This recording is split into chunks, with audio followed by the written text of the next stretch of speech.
There's only one way to wake up in the morning. How the heck are you? Yep, that's it.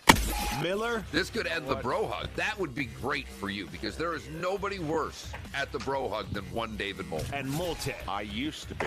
2019, I found my bro hug crew. Southwest Florida's Fox Sports Radio. All guests appear on the Goldberg Noon Abraham hotline. Goldberg-law.com. Yes!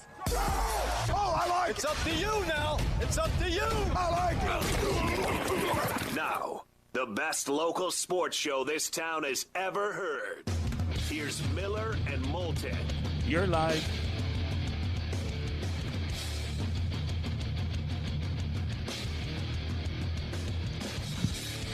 How the heck are you? Miller and Moulton on this Friday, May 1st. Mayday. You never thought May would come, did you? And I don't know if you wanted it to. Yes. I mean, that's the problem anymore, David. Does anybody want the next month to show up because they don't know what it's going to bring? But I think May theory, brings a little hope. I think this has been a better week psychologically than the past 5 or 6. So maybe May Day is a good thing. It's the sign of the line up north was April showers, bring May flowers. I mean, we actually had showers yesterday in Southwest Florida, which should have made a few folks happy. We desperately needed the rain. I'm starting to sound like Moulton, breaking weather into the early part of the show. But hey, maybe May brings us a little hope, a little something. Maybe that spring fever will be a good thing this year, David. Well, in theory, it'll only get better, right? Miller and Moulton, Southwest Florida's Fox Sports Radio, streaming this and every show on the station at foxsportsfm.com. And you can be looking live on the Miller and Moulton Twitch and YouTube channels. And I can see between the two of us, neither one of us is shaved this week. No. No, I got a lot of white in my beard now. I do too. And that's so depressing. I mean, you've got white everywhere. Yeah, you've got far more pepper, though, than salt in your beard. Yeah, but it's just that you have very little salt on top of your head, and you have a lot more of it in your beard than you do in the top of your head, so it makes you look a lot older. Yep. I've got a decent amount of salt up top and almost all salt on the bottom here. So, I think you should make it happen. I think you should go Grizzly Adams beard. Not at all. I don't like it. About 10 days in, it itches and drives me crazy. So no, this will come off over the weekend. And my mother, who is watching right now, is already like, "Oh, you look terrible. Shave it." Does the wife like it though? Not really. Okay, because that's really all that matters. No. If you want a beard or don't want a beard, it really all depends on whether or not the wife likes it. You know, David and I had an interesting text exchange yesterday when it comes to playing chicken, essentially, with our significant others. Right. And I had to, at some point, drop the hammer and explain why I'm going to lose a game of chicken with my wife every time. I'm not going to succumb to those type of things. I've gotten older and smarter. I would have in another lifetime, for sure. Right. And see, it doesn't matter for me right now because, as I've mentioned, I can barely get my wife to shake my hand. Does she just go with the elbow bump when you guys see each other? Nothing? No. I mean, I think it was 2 days ago, I was having breakfast at the kitchen table. And I looked at her and I said, "Can I get a hug?" And she looked at me like, really? And I was like, yeah, I could use a hug. Need a hug. Yeah, I'm going back into the cave. I'm going to, do another show. And these aren't easy with not as much content. And, besides, you've got a day where you've got to do your thing. And you could probably use the emotional support as well. And she literally looked at me like, "You sure there's no way for you to just kind of transfer this from you to me, just standing here? You can't telepathically do this." And I said, "No." I said, "Turn your head away, do whatever. I need a hug." And so she put her head down like, "All right. Okay. I guess. But I don't want to." Well, As I say every day, we will just do our best to move forward and be as respectful as we can possibly be to the opinions and thoughts of others right now, because everybody is going to be different. And as David and I have tried to say for a while, this is one of the few times when there is for certain no correct answer. This is a personal decision, and whatever it is you want to do, this is the epitome of when someone texts our show and tells us how much we suck, and we go, you can turn the channel, right?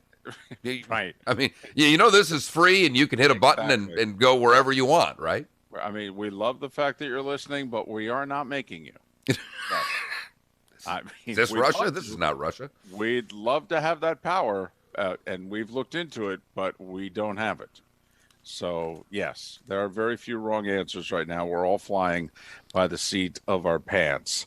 479-5551 is how you can chime into the show. That's the Williamson Brothers Marine and Roofing text and talk line, 479-5551. Nice little show lined up for you. Bob Pockras, who covers NASCAR, will join us next hour. Pat Kerwin will join us in the 8 o'clock hour. There's a lot to talk about in both NASCAR and the NFL, and we will do so in due time. Did notice on NASCAR, we got one right, David. Early on, they said, we're just going to keep this to tracks that are within 2.5 hours of our home base. And they're smart. Why are they doing that? They don't want their people staying in hotels. Drive up, drive back. Day trip. Well, then, yeah, I guess that's it. I guess that's it. There are 7 races in 11 days. Oh, man. What they're going with. Oh, yeah. I'm telling you, we have wondered over these last 50 days, what is it that's going to come out of the coronavirus in the sports world that they're actually going to then use going forward? We have talked about it. NASCAR fans have talked about it. NASCAR has kicked it around for the last decade. Should there be some kind of midweek racing? And granted, that likely means there wouldn't be nearly as many people in the stands. Because in theory, we work during the week, we get in our cars, we go to the tracks, we're going to spend the weekend. You can take a look. Friday races are less populated than Saturday races that are less populated than Sunday races normally. But since they're not going to have any fans in the stands, Mark, they are going beginning 2 weeks from Sunday, the 17th, with 7 races in 11 days. We will have racing live on Monday, Tuesday, and Wednesday nights. Hey, David, 1 million people were watching people play a video game with cars. Yeah, virtual racing is averaged right around 1 million. Yeah. I mean, it's called virtual racing. They're playing Sega Genesis on television, and we're watching. Yes. I don't care what you want to call this, whatever. We're watching people play video games. And for all of you that are into the esports world, I'm not knocking you. But that's what it is. That's what we do. We watch video games. We're on Twitch. Twitch is a network that is solely based on people watching video games. That's their bread and butter. Although, and we didn't get into this yesterday, if we could just sidebar for a second, did you see the deal that Amazon, because Amazon owns Twitch, did you see the deal that Amazon made with the NFL? Yeah, they have the same rights to the Thursday games they did before, but they are going to get one exclusive Saturday broadcast. It will be aired over the air in those 2 teams' home network. So for whatever reason, if it was the Dolphins or the Bucks, we'd still get it on Wink or Fox, respectively. I think. I don't know if we considered local? We're not considered local market, aren't we? No. We're considered territory, not local market. Correct. So if you were in Miami and the Dolphins are playing in the Miami actual market, you'd be able to watch it, but we wouldn't. Okay. Correct. But also, not only, so let's just say the game involves Dallas and New York. You'd see it in Dallas, you'd see it in New York. But to see it elsewhere, you'd have to go to Amazon or Twitch. All right? The platform that we are on now is going to carry that game. Well, yes, you're right, because you can go to Amazon Prime through Twitch, and that's essentially what this is from a streaming service. Right.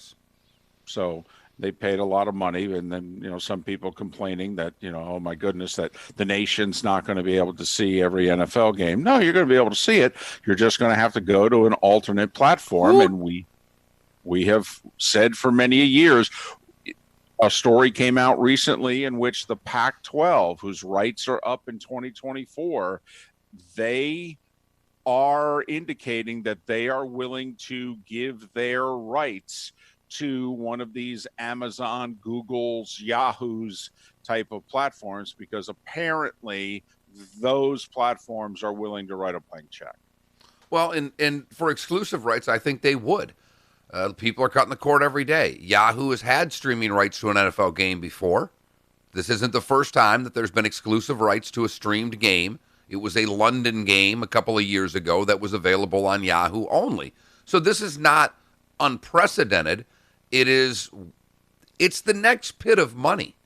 There you go. I mean, it's the next pit of money. And I guess, I kind of laugh. To me, I'm like, who doesn't have Amazon Prime these days? That's the first thing that I say.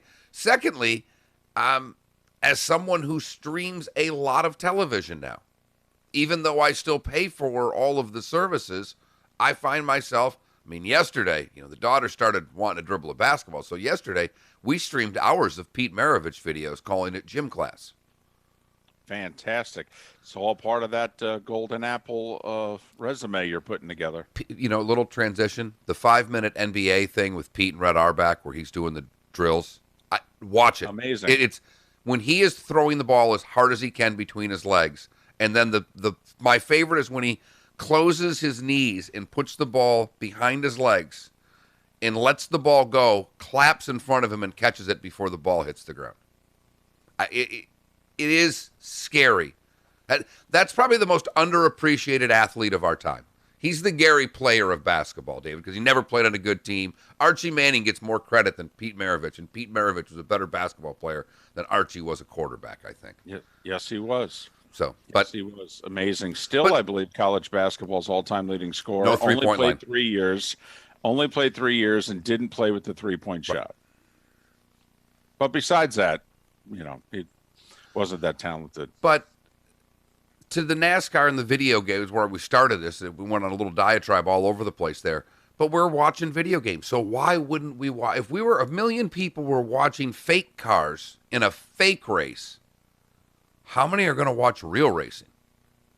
Well, and also, this is the age-old question that those of us who are fans of hockey, fans of soccer, fans of racing have wondered, what can we do to get people who don't normally watch our somewhat bigger than niche sports to get to maybe sample us? And you know what we need? The Franz family talked about it.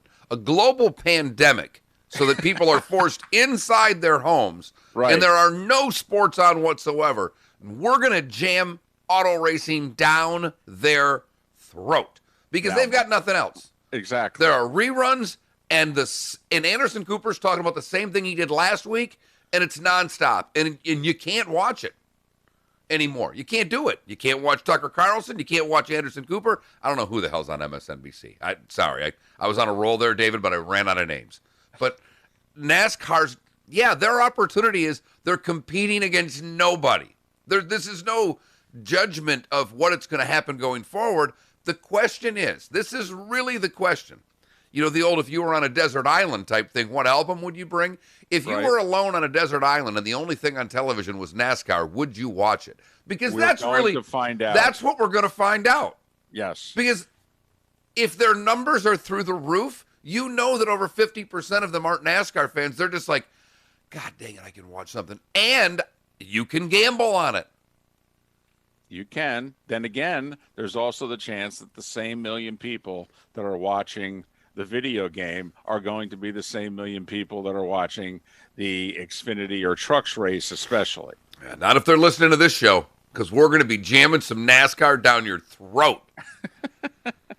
I watched Ross Chastain went live on Twitter. You and I and John were texting the other day, and all of a sudden I get a notification that Ross Chastain's going live, and I'm like, oh, I'll watch this instead of chatting with those two. And I'm watching Ross in the back of a watermelon truck talk about his new the watermelons they're giving away in the New York area, in New Jersey, and how Watkins Glen's his new second home. I'm going, oh boy, I'm now locked into NASCAR. What has happened to me? Well, and your son started taking you down that road as well. So NASCAR with some big news yesterday. The early news yesterday was, and, I'm not right about a lot. And Pat and I have been arguing about football-related matters for 15 years. I think I've been right 3 times. But this is one of those 3. I said from the beginning, the Bengals needed to do something with Andy Dalton before free agency hit. That the minute free agency hit, what few starting jobs there were that were available were going to get taken. And then Andy Dalton was going to have a price tag of $17 million. There's no one who's going to trade for a $17 million backup quarterback. And Dalton, if you say, well, he could agree to restructure his contract. Yeah, if that's where he wants to go. And there's a good chance that maybe where he wants to go is not where Cincinnati wants to send him. So to me, the Bengals had to do what they were going to do with Andy Dalton if they wanted to get some value for him. If they wanted to, get what Jacksonville got for Nick Foles. Now, the Bears are idiots. They're fools for having given up virtually anything for Nick Foles, never mind a 4th-round pick. Never mind to have to accept that contract as well. Now they're fortunate enough because Trubisky's still on his rookie deal that you can afford to do these 2 quarterbacks. But yes. And they worked it out that the Bears aren't getting all of the contract. It's what the Dolphins and Titans did with Tannehill. Tannehill agreed to restructure his deal, take a $7 million base, and because he was okay going to Nashville. And so he was okay with the final year of his contract serving it in Nashville. Nick Foles was okay going to Chicago. Those 2 teams worked out a deal. But think about it. Cam Newton released. Andy Dalton released. Jacksonville got a 4th-round pick for Nick Foles. I mean, I don't think that guy should be the general manager in Jacksonville, but what he pulled off was a coup compared to the fact that Carolina and Cincinnati got nothing for Cam Newton and Andy Dalton, and he gets a 4th-round pick for a guy who played a quarter last year, essentially. It also shows why Ryan Pace's job is very much on the line. I mean, he has made some bonehead moves as general manager of the Bears. Yeah, you could only live off getting Khalil Mack and going to the playoffs and then watching it all fall apart a year later so long. Yeah. I mean, Deshaun Watson, Patrick Mahomes, you took Mitchell Trubisky. The defense rests. But a year ago, we weren't thinking this way. I mean, we were starting to, but they had made a good run. They had a nice season, and the Bears were a hot team. Yeah, the Bears thought they were the smartest guy in the room. They thought they were going to the Super Bowl. Yeah. I asked anybody a year ago at this time, the Bears thought they were taking the next step. They were going to win playoff games. And we saw how that worked out. And now it looks as if they're not even going to pick up the 5th-year option on Trubisky. So what a difference a year makes. But the Bengals cut Andy Dalton loose. He apparently went to them after the draft and said, hey, come on, can you let me go? And so since they weren't getting anything for him, they thought about it. Should we keep him around, have him mentor, but we got to pay him $17 million to mentor, or do we just cut him loose? Doesn't cost us much of anything, if anything. And Andy, thanks for your time. 9 years, I believe, 5 playoff appearances, never won a playoff game. He was more than solid for them in his tenure, though. I mean, yes, he was. If you yes, look, he was. I was seeing some of my Bengal friends, and one that actually that we used to work with, David, and he posted something like, he basically wished Andy Dalton luck. He's like, look, Andy Dalton led us in wins, took us to the playoffs, threw for a lot of yards, was a great community guy, didn't do a thing wrong while he was here. I hope whatever team you play for next has a better management structure than the one you currently left. I mean, that was basically his well wishes to him. And I think Bengal fans should give the BB gun accolades on his way out of town. Not bad for a second-round pick. You get 9 years of solid quarterback play, very rarely spectacular. Very rarely spectacular. But they had a moment there. They had 2 seasons where they should have done some damage in the playoffs. Dalton was hurt for the one. They also had a year where they hosted a Chargers team that they were, quote unquote, better than. I think they hosted a 9-7 Chargers team, and they let that a bad playoff performance, and they lost at home. And that's always wonder, Mark, the team. And you've been a part of an organization in which, man, if we can get out of the first round, if we could just take that first step, we might be able to take 3 immediately afterwards.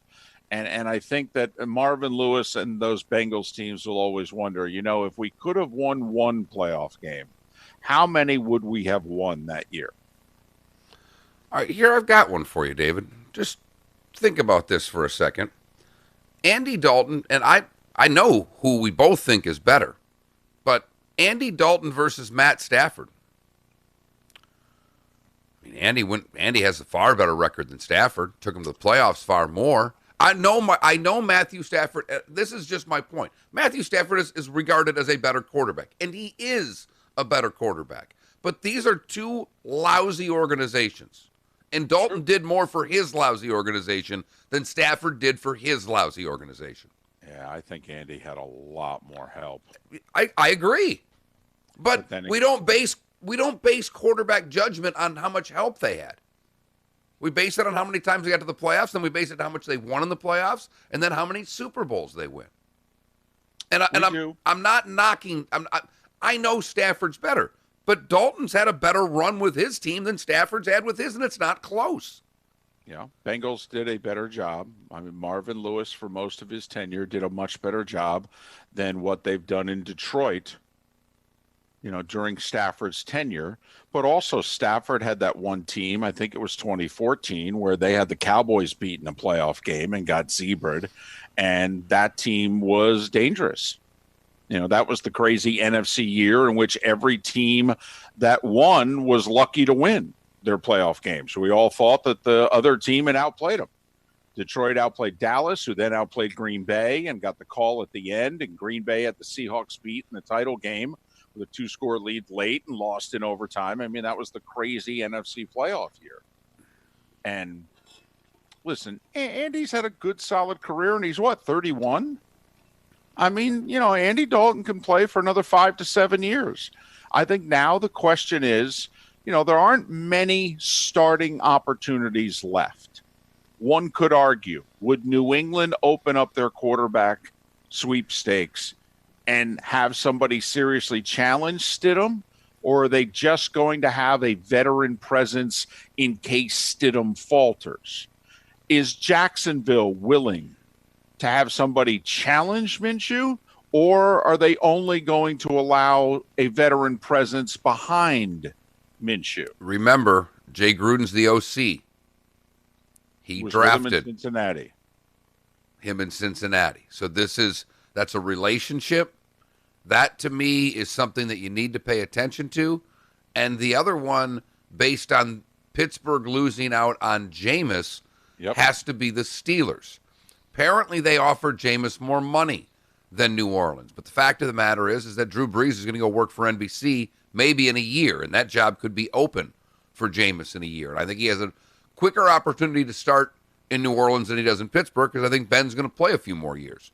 But Andy Dalton in Pittsburgh, put it this way, if Andy Dalton was in Pittsburgh last year, do you think Pittsburgh makes the playoffs? Because I do. Yes, absolutely they do. They learned last year that they cannot go with Landry Jones and Duck Dynasty as a backup quarterback plan. It didn't work. They need to have a competent backup. And with Dalton, here's a guy that knows their entire division. He's been playing against the same teams that Ben's been playing against their entire career. And that's a nice new set of ears and eyes inside that quarterback room as they're trying to navigate the Baltimore Ravens. One other team I'm just going to throw out there. How about the Tampa Bay Buccaneers? What do you have behind the oldest quarterback in the league? Not much. And remember, you're all in for these next 2 years. I mean, it's got to happen for you in these next 2 seasons. In baseball, they say you're only as good as the 25th man on the roster, and beginning this year, it'll be 26th or whatever number the roster ends up being if we have a year. In the NFL, a lot of people believe you're only as good as your backup quarterback.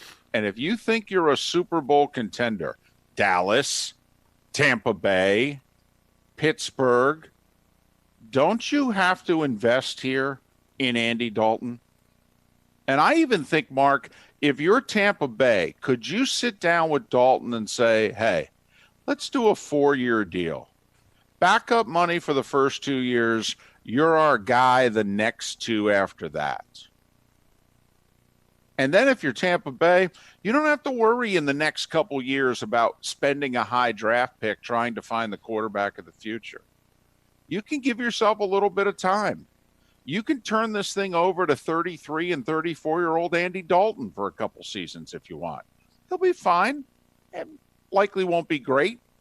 He'll be okay. And with your weapons, just a thought. I'm telling you, Dallas, you have gotten lucky that Dak hasn't missed a start for 4 years. 4 years. He has not missed a start.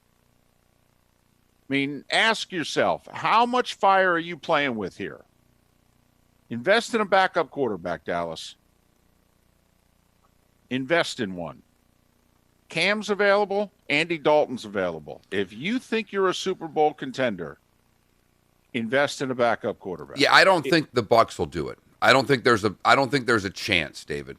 Looking at where they are cap-wise with what they have to do, I don't think they have the money. They re-signed Gabbert. They can't lose $1 million to spend 3 on Dalton or 4 on Dalton. They only have, it looks like around $4 million of total cap space left after they sign their rookies. I understand. I don't see that being a legitimate possibility for Tampa right now. I understand your point. I just don't think it'll happen. Tom Brady gets hurt and Andy Dalton's your backup, you think you still have a chance to do something. Tom Brady gets hurt and Blaine Gabbert's your backup, season's over. I understand. And if Tom Brady gets hurt, the season's over. Whether Andy Dalton was there or not. Well, but there's 2 different kinds of injuries. There's the backup quarterback that can go 2-1 to just keep it moving, and as opposed to Blaine Gabbert, who I think is going to come in and you're going to lose games, and you may not even make the playoffs. Gotcha. I just don't think they can afford it, David. I think it's a great idea. I don't think they can afford it. That's all. I would find a way to afford it.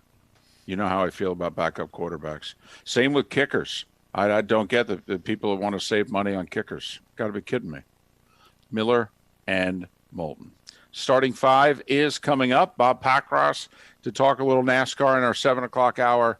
Pat Kerwin talk a little NFL in our 8 o'clock hour. Your calls and texts at 479-5551. Miller and Moulton, thanks for waking up with us this Friday, May 1st on Southwest Florida's Fox Sports Radio.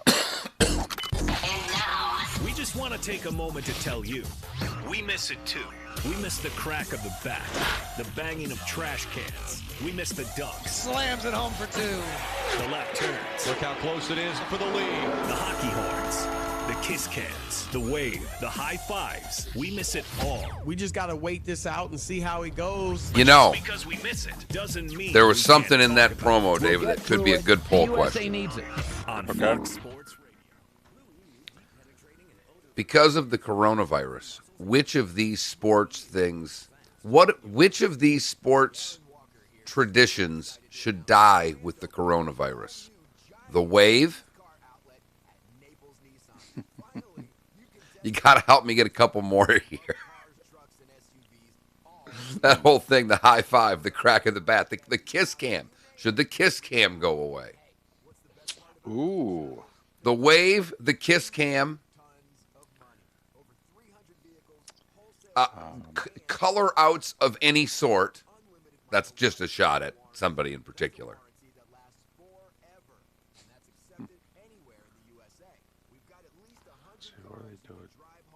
I mean, you go the white out, the kiss cam, the wave. I like the wave. I used to hate the wave. The wave jumped the shark, and now that they don't do it so much anymore, it's not as bad.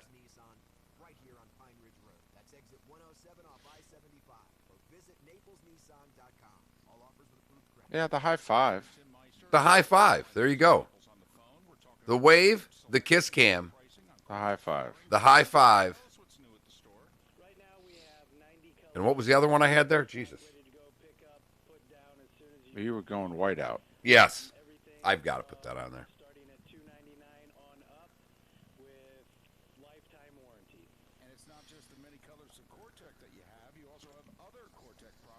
I don't think I can put dye in there. That's too mean. Which of these sports traditions should go away with the coronavirus?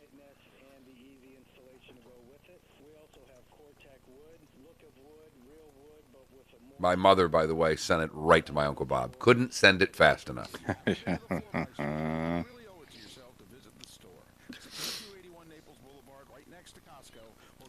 You had to laugh when you read that. Oh, I loved it. I mean, that was Read it so out loud. That was so perfect. I couldn't take a picture of that on my screen and send it to you fast enough. Pool need a checkup? Call the doctor. The Pool Doctor. Hi, Dr. Mark here. Heat pumps take heat out of the air and put it in your pool. They cost less to run than gas heaters, and you won't have panels on your roof. Special pricing, rebates, and free on-site evaluation.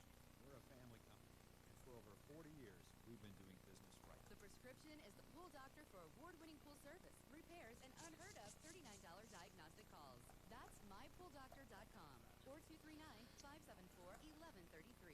State certified CPC 057088.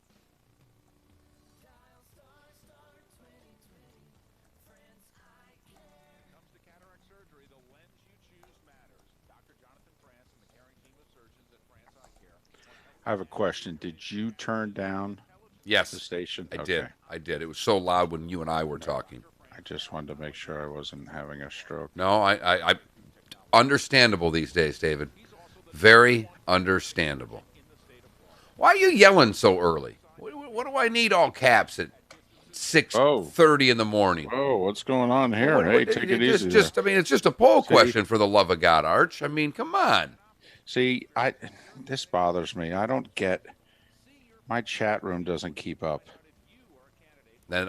What bothers you more, your chat room not keeping up, or the FGCU Hall of Fame inaugural vote? Come on, I'm having a little fun. I'm having a little fun there. The chat. I saw mine, and then I've only seen sorry and the high five. I don't know what to tell you. You missed two somehow, but I don't know why that is. I don't either. You know what? Can you do me a favor today? Can you guest host Seth's channel for us? I have no idea what either one of you are talking about. Back to Miller and Moulton. This is Miller and Moulton. You're live.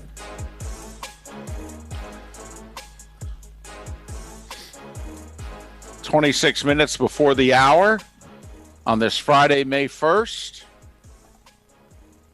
50 days since the sports world shut down. Miller and Moulton, Southwest Florida's Fox Sports Radio. It's beginning to open up, which is part of the starting five. The starting five. 5 big stories that you need to know. This is Miller and Moulton starting five. Fox Sports Radio and FoxSportsFM.com. It was talked about earlier in the week, made official by NASCAR yesterday. NASCAR season will resume 2 weeks from Sunday, the 17th. They'll race 3 races in Darlington. Sunday the 17th, a Cup race. Tuesday the 19th, an Xfinity race. Wednesday the 20th, another Cup race. Then they'll move up the road to Charlotte. They'll do a Cup race on Sunday the 24th, an Xfinity race on Memorial Day the 25th, a truck race on Tuesday the 26th, followed by another Cup race on Wednesday the 27th. No fans allowed at these 7 races in 11 days. 3 at Darlington, 4 in Charlotte. NASCAR's put a bunch of rules in place about who's allowed in the track. I mean, right now they're not even allowing anything more than their broadcast media partners. I mean, they're still trying to figure out if they're going to allow any print and digital media into these races, or if they're just going to allow essentially MRN and Fox. I think that's what I would go with initially. I really would. How hard is it to cover NASCAR on television? Help me out here, David. What? Well, Mark, when you were with the Blades, and the Blades were really popular in their initial years, you would do the game on the radio, especially on the road. You would do the game, and you were able to many times get some kind of post-game interview. But even if you didn't, the local beat writers, because the News Press had a Blades beat writer and the Naples Daily News had a beat writer, they would listen to your post-game show, get quotes from it, and include it in their game stories. Well, and I do remember also getting in the bus and Fergie hated it. I mean, hated the phone it. Around? Fergie hated it. Oh, my God, did he hate it. Because you're talking the first couple of years, and the writers at that point are just starting to get their wherewithal of hockey. And right. The questions aren't that great. And Fergie was an old-time hockey guy, and he hated interviews anyhow. He was a curmudgeon. He was. And then, you lose a game 4-1 on the road. Right. Bob, can you talk to Craig Handel? No, Bob, you really need to talk to Craig Handel. I mean, he'd just give me this death stare look, and he'd grunt. Hey, Craig. Oh, God, it was just spectacular. Thank you for that, David. That made my day. I don't care about anybody else. Just seeing that misery makes me smile a little bit. NFL news, we talked about it. Bengals release Andy Dalton. Where will he end up? Will he be given a chance in a place like New England or Jacksonville to compete for the starting job? Or is Andy going to have to choose amongst the handful of really good backup situations as to where it is he's going to continue his career? Mark, did you see this? The Bears yesterday signed Ted Ginn Jr. Remember, Ted Ginn Jr. was the 9th overall pick of the 2007 Miami Dolphins draft. 2007. We're talking the Bush 43 administration here. This will be a wide receiver's 14th year in the NFL.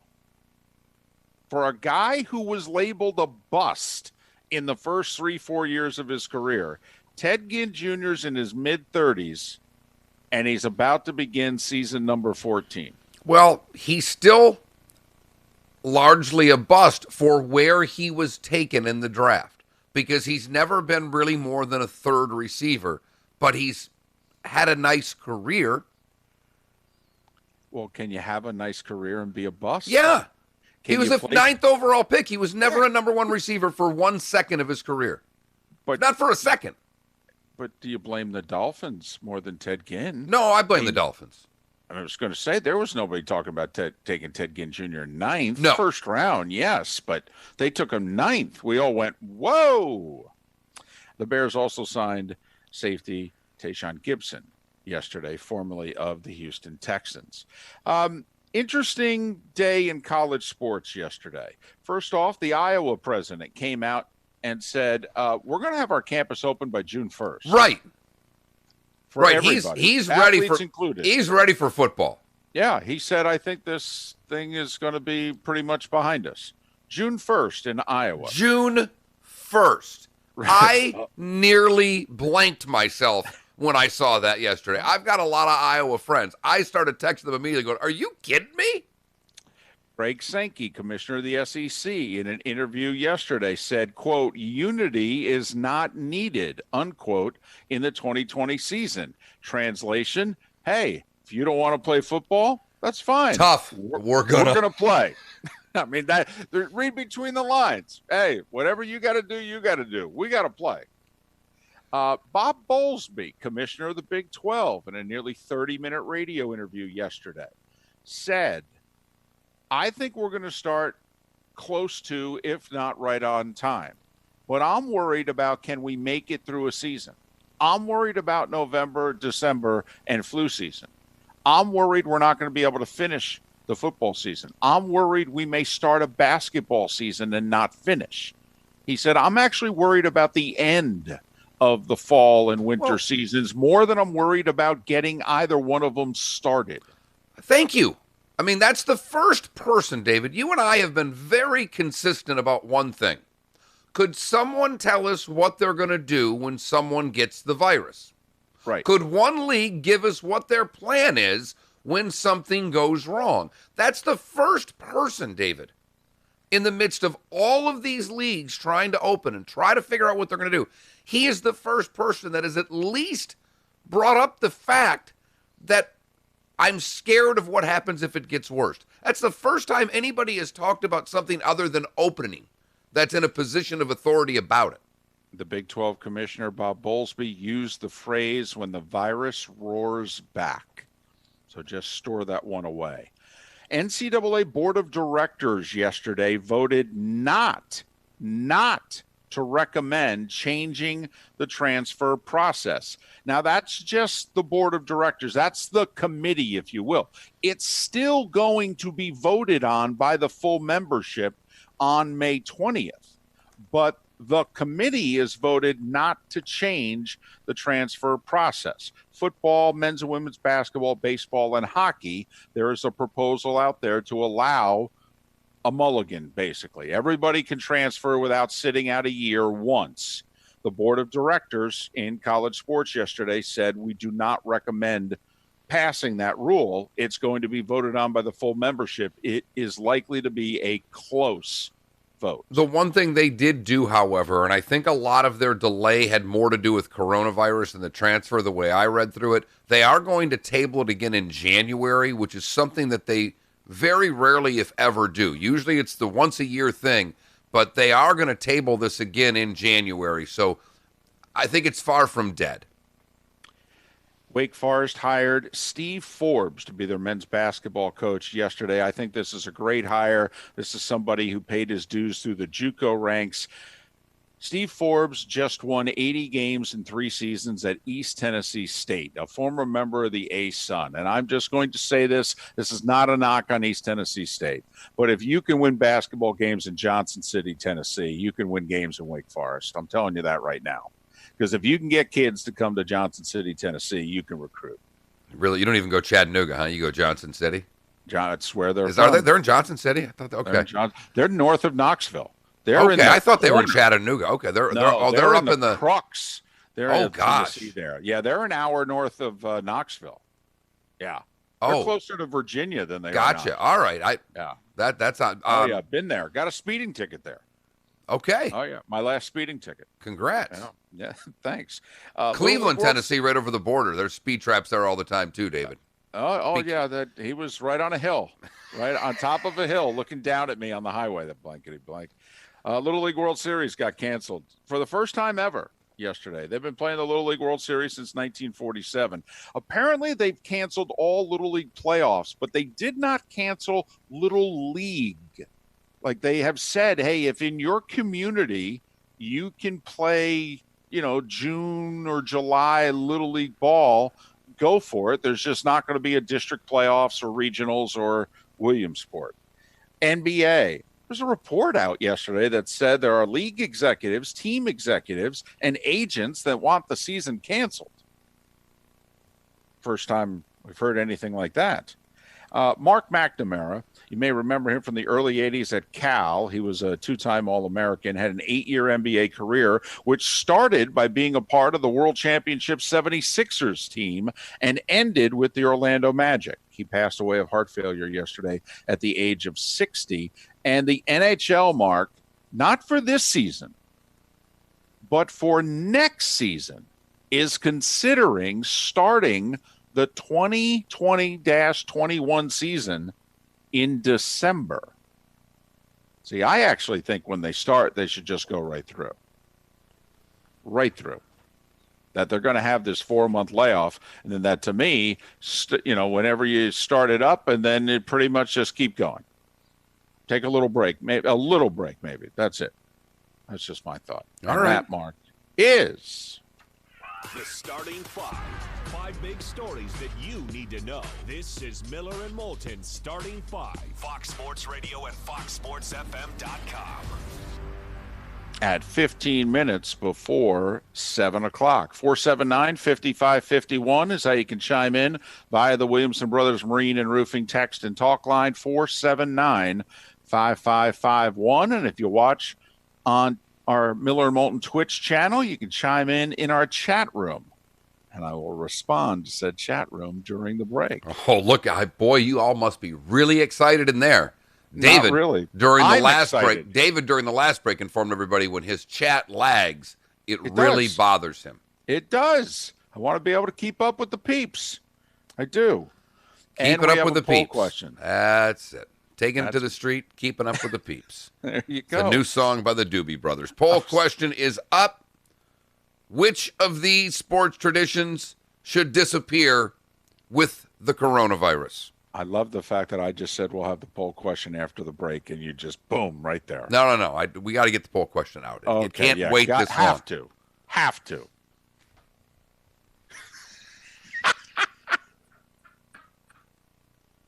Miller and Moulton. May 1st. Write it down. It's going to be a significant date in this show's history. May Day! May Day! Thanks for listening. Fox Sports Radio. Welcome to the program. This is the Dan Green Bay Patrick Packers, Show. when you move up from 30 to 26, that's not he fell into your lap. And here's what Aaron Rodgers had to say. This is before the Packers selected Jordan Love last night. Yeah, we haven't picked a skill player in the first round in the last 15 years, so that'd be kind of cool.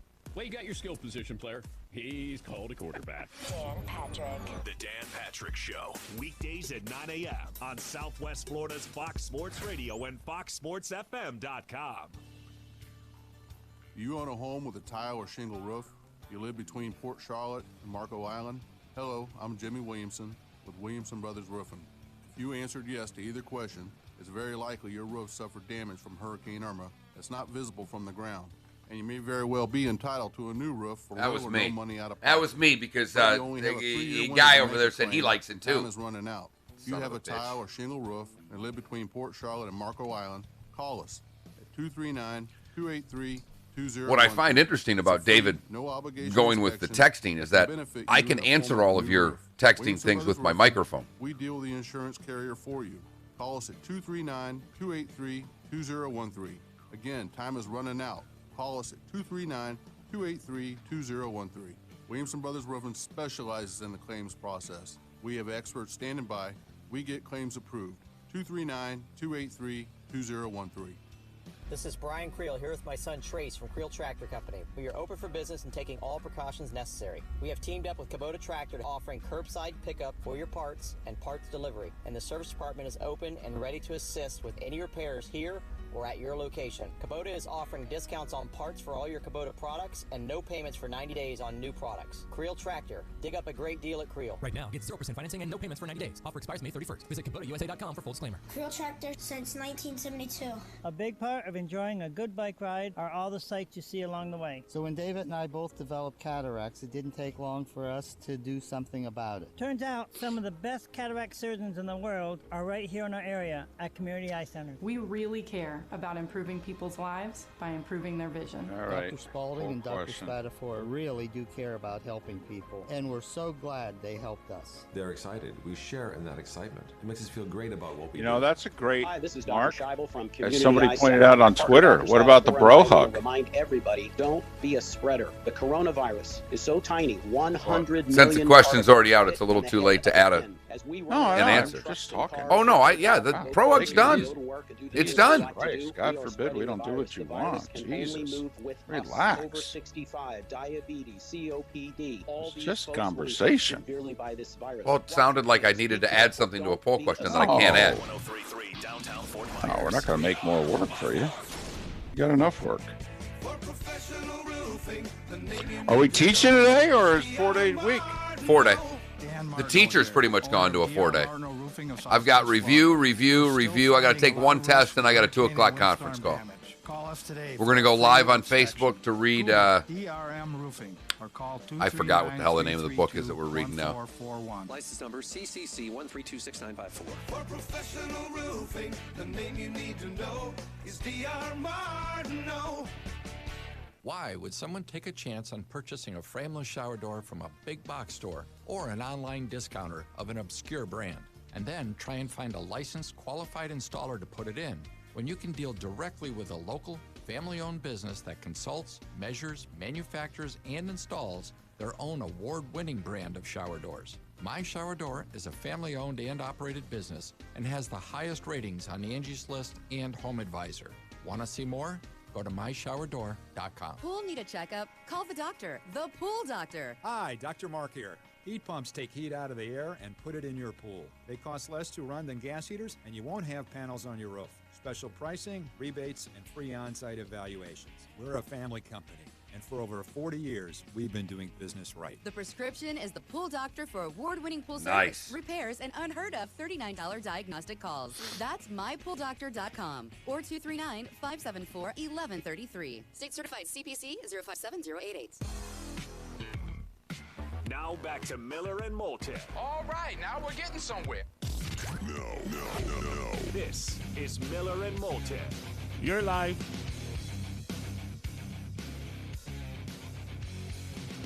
Eight minutes before 7 o'clock on this Friday, May 1st.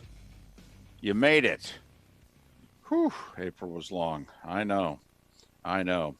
Miller and Moulton, Southwest Florida's Fox Sports Radio, streaming foxsportsfm.com and broadcasting live on the Miller and Moulton YouTube and Twitch channels. Poll question is out. Which of these sports traditions should disappear along with the coronavirus? We give you four choices: the wave, the high five, the whole color theme, whiteouts, greenouts, blue outs, or kiss cam. Early voting, Mark. Kiss cam should disappear along with the coronavirus. I'm fine with that. With it staying or no, going? with it going. I'm not a big fan of the kiss cam. I'm not either. It's gotten a little tired in my estimation. But I think the whole color thing should go away. Really? I hate it. You're the hockey guy. Hockey is known for whiteouts. No. Who's known for whiteouts? There's a team that's known for it. One team started it. Winnipeg Jets. How have they done in the playoffs, David?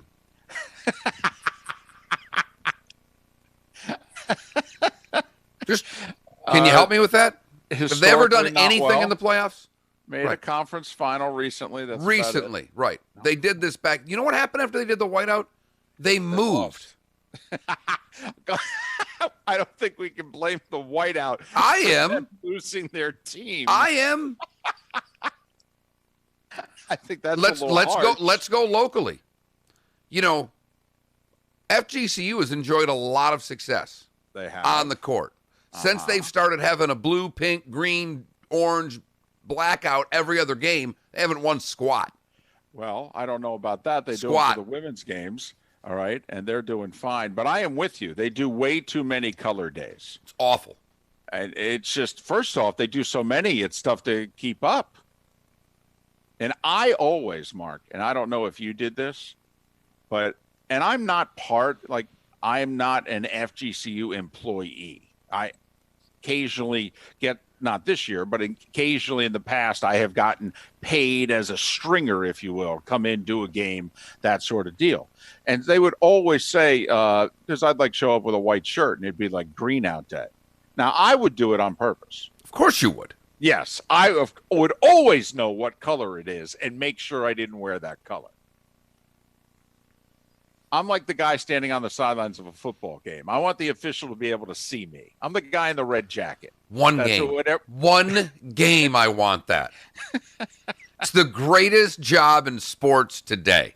Well, you've always thought it was the red hat guy. Yeah, that's what I want. I want the red hat. Okay. Yeah, I want the sideline guy that the refs got to look at. When can we go back on? You can go. Commercial's over. Go ahead. Don't know the last time you've all been to a football game, but look during the commercial breaks.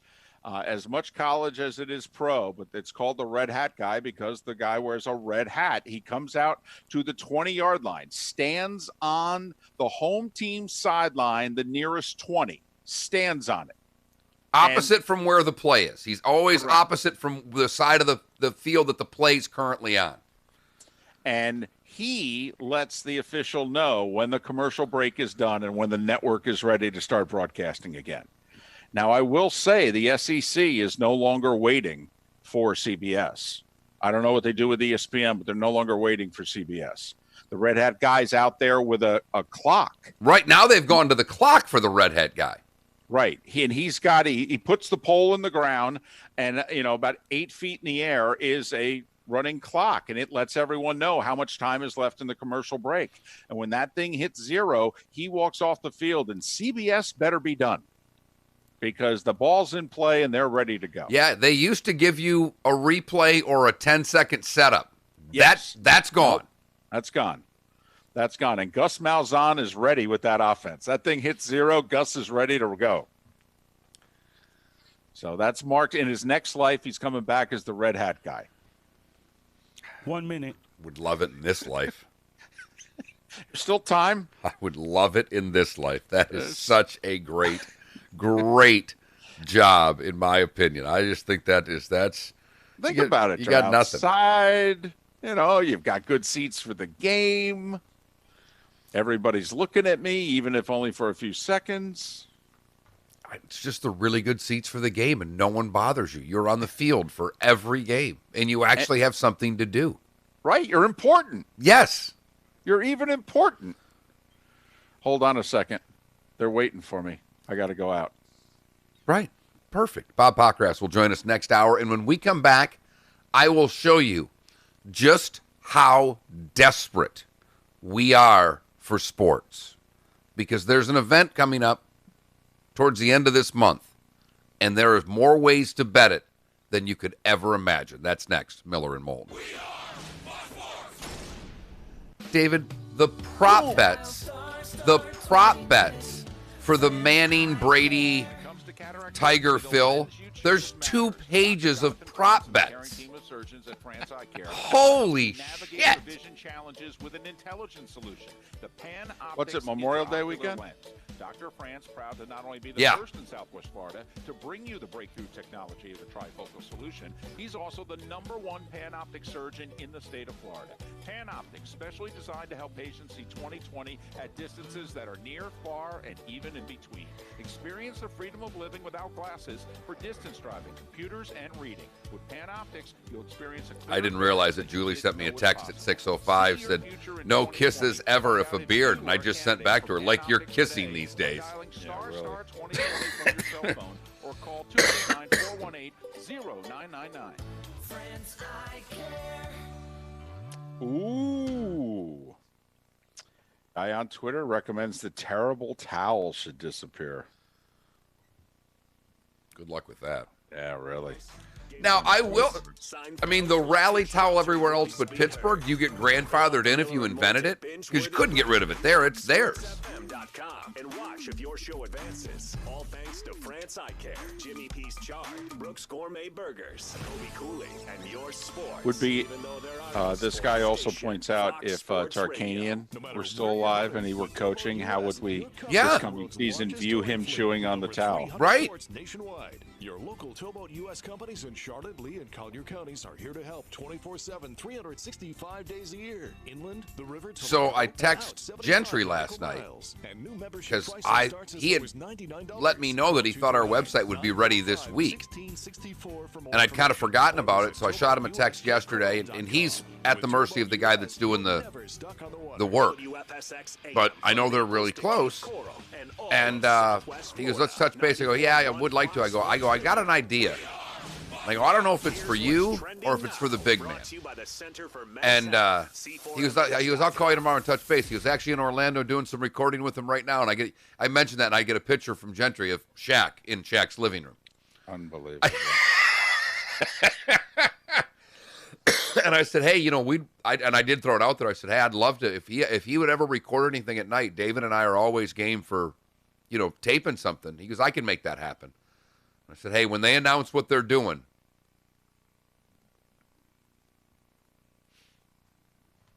absolutely.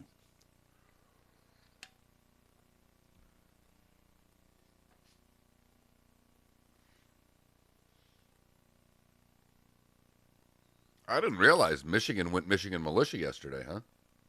Yeah. Yeah. Wow, Florida, hold my beer.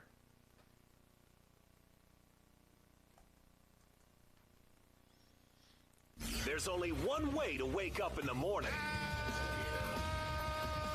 the heck are you? Yep, that's it. Miller. This could end the bro hug. That would be great for you because there is nobody worse at the bro hug than one David Moulton. And Moulton. I used to be. 2019, I found my bro hug crew. Southwest Florida's Fox Sports Radio. All guests appear on the Goldberg Noon Abraham hotline. Goldberg-law.com.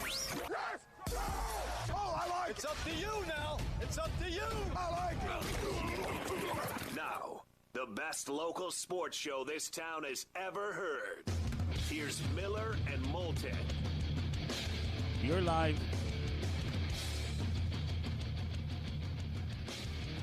Rapidly approaching a couple minutes past 7 o'clock. Top of the morning to you. How the heck are you? We are Miller and Moulton, and this is Southwest Florida's Fox Sports Radio. Every show on this station is streamed at foxsportsfm.com. You can watch Miller and Moulton on our YouTube and Twitch channels, simply Miller and Moulton. You miss any part of the show, that's where Kinetico comes in. Every hour of the show gets its own podcast, the Kinetico Cast, as we call them. It is May. Best ever May specials that we've ever seen are available.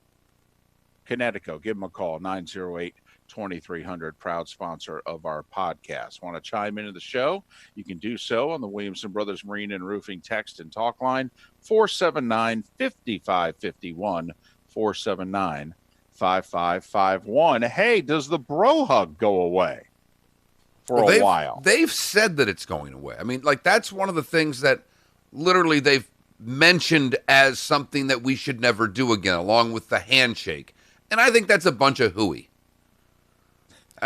Look at, if you want to go all Howie Mandel and not hug me again, I'm comfortable with that. If you give me the, hey, no, all right, I'll give you an elbow. I won't even fist bump, whatever. But I still plan on shaking hands, and I still plan on hugging, and I still plan on bro hugging. Is there a certain date you have in mind? May 1st. Wait, today or in I'll a year? hug any. I'm giving hugs away for free today. Look, anybody that wants a hug, I'm giving them away for free today. Just let me know. What are you, man in a booth at a carnival? What's going on? I am a man in a booth. That's pretty much what it's come to. With bad hair, and he's unshaven. I was asked a question a couple days ago. Where are you with handshakes? I'm like, I'm a handshake guy too. Like, I've always turned down autographs.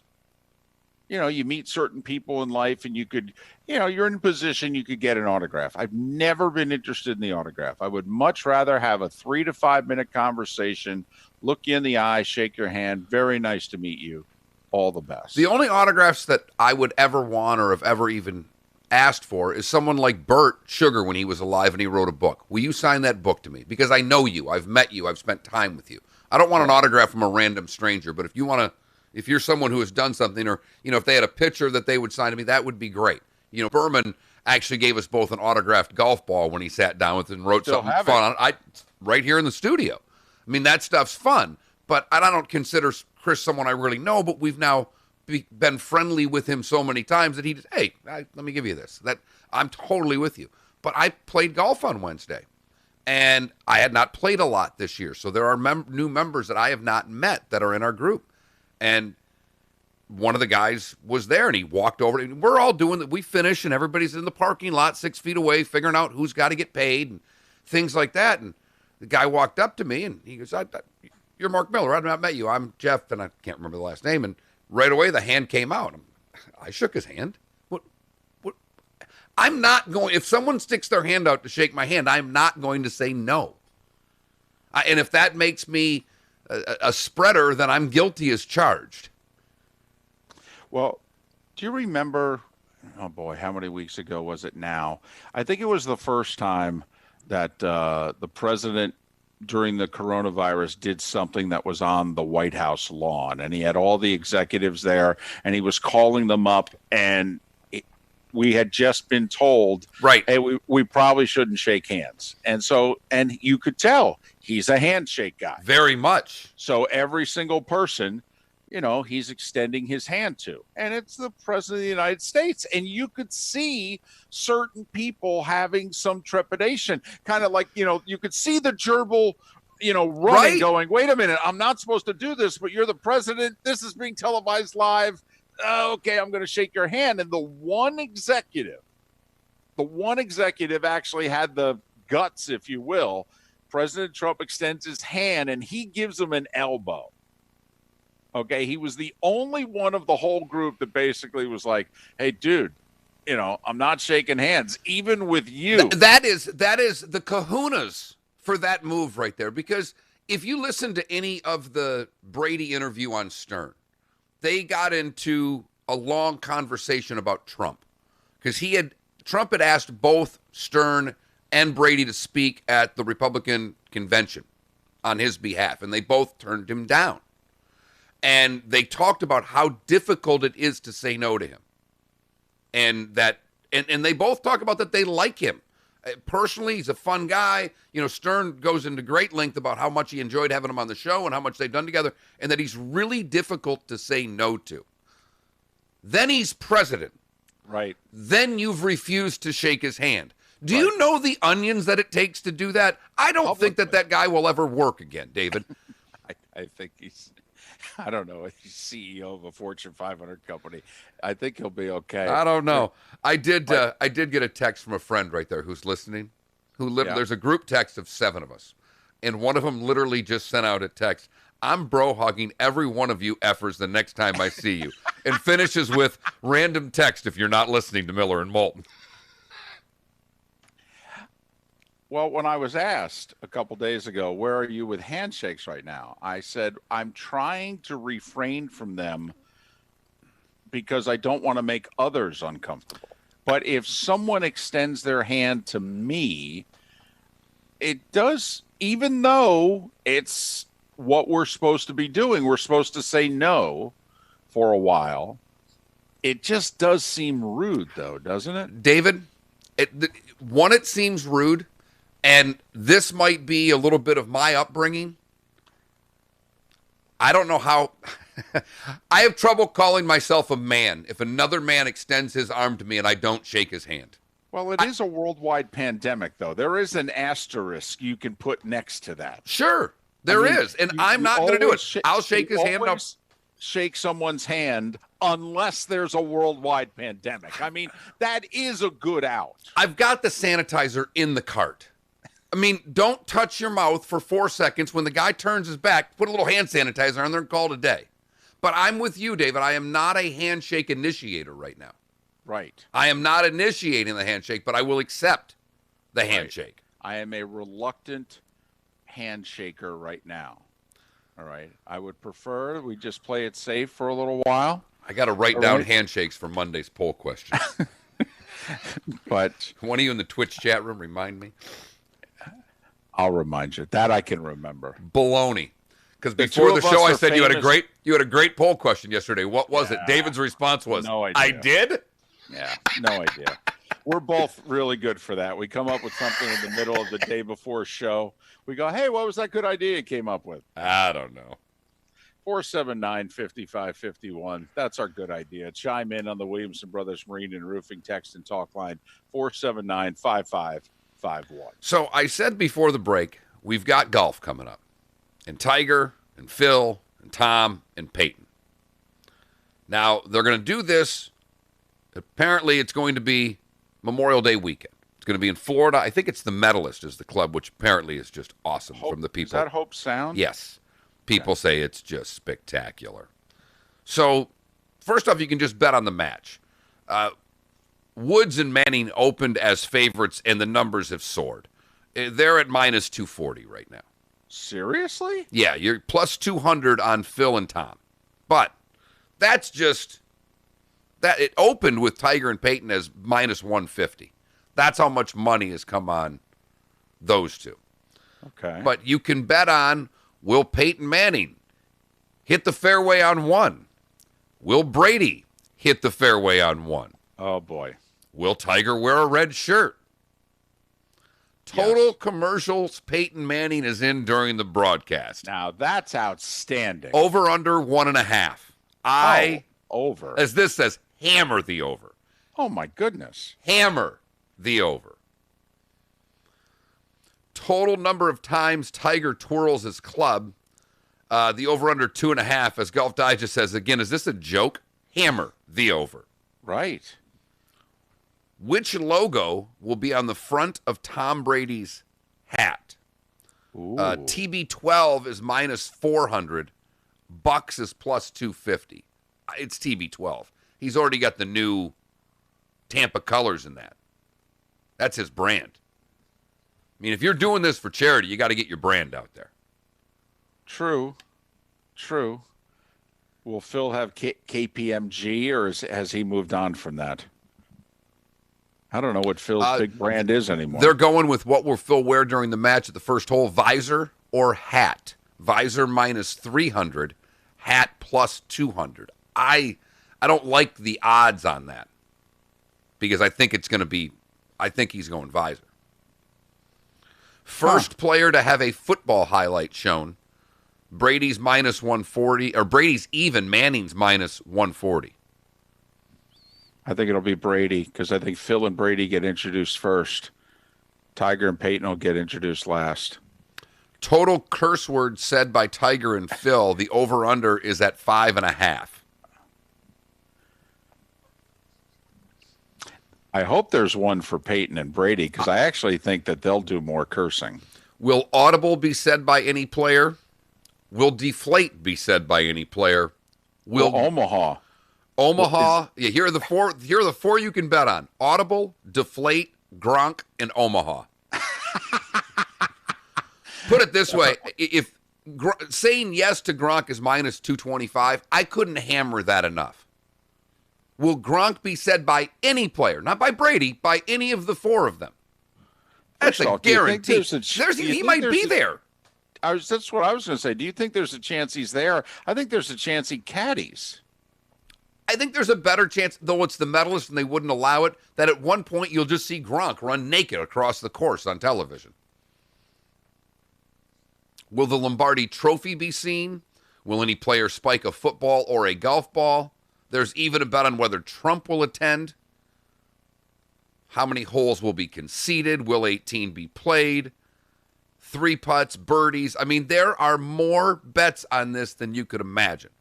In fact, you can go plus 900 on 950 on will there be a hole in one. That's all you're giving me is 9.5 to 1 on an ace. Say, come on now. When it's 35 to 1 the other way. What tees do you think Peyton and Tom will play? I think they're playing one up from where. I thought that's what they said. They'll play the back and then they'll just play one up. Boy, another poll question could be, what are you more interested in watching? This golf match or NASCAR? Yeah. Because I think I'll watch every second of this. Well, they'll both be going on in theory at the same time. Or at least the same day.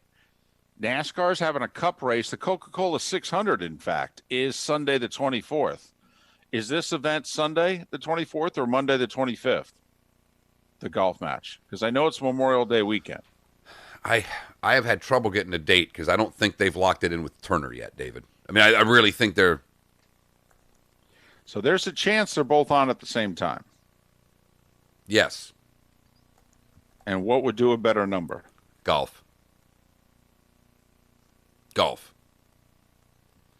It's Tiger.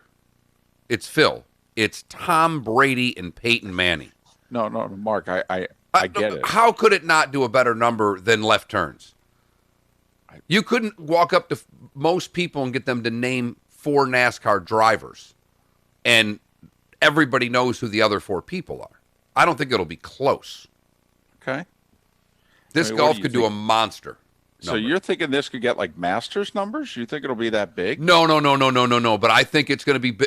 What was your biggest Saturday SEC game? best game you did this year? Like a 7? Well, not prime. Not no. prime time. No, we had Alabama LSU at 3:30 was a monster. An absolute monster. Did double digits. Okay, I think this will approach double digits. I think this will do 7, 8, maybe even a 9. Ooh, I don't. I think it might do 7, 8, 9 million, but I don't think it'll do that as a number. And yeah, that'll be better than NASCAR. Although NASCAR, I'm telling you, NASCAR's going to do 4 to 6 million. Oh, David, they'll double what their normal numbers are, I would have to think. And what's interesting, from a local standpoint, who jumps on and advertises? Oh, the national advertisers are set, but who's going to jump on locally and get on this?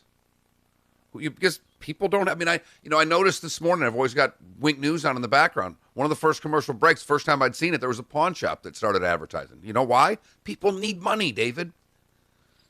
No one's spending it. So, that is the other fascinating thing about this. These things are going to do huge numbers, but who's paying to advertise when no one has any money to spend? Well, every day seems long these days. Imagine what 3.5 weeks feels like. I would think some of the normal golf sponsors would want to be all over that telecast. And in theory, the golf audience maybe lost more money, but not the greater percentage of their income, if you know what I mean, because they should still be all right. By the way, we did get a great text on the Williamson Brothers Marine and Roofing text line, 479-5551, 479-5551. He said if this golf thing works out, maybe they could get Michael Jordan and Isaiah Thomas to pair up with two golfers who hate each other as well. How about Isaiah coming out saying Jordan was only the 4th best player he ever played against? Not that these guys are going to take it to their graves. No, not at all. No doubt there. But I think you could get Patrick Reed and somebody that hates Patrick Reed and put those two. That would. Well, they'd be lining up. Right. Maybe Ian Poulter, Patrick Reed, and these two. Do it in and around the Ryder Cup. Speaking of which, Rory said, listen, if you're not going to allow fans at the Ryder Cup, cancel the Ryder Cup. He said, it's not a Ryder Cup without the fans. He goes, and it's to our benefit because the Ryder Cup's scheduled for late September in Wisconsin. He goes, hey, it's to our benefit that we play a Ryder Cup on the road with no fans.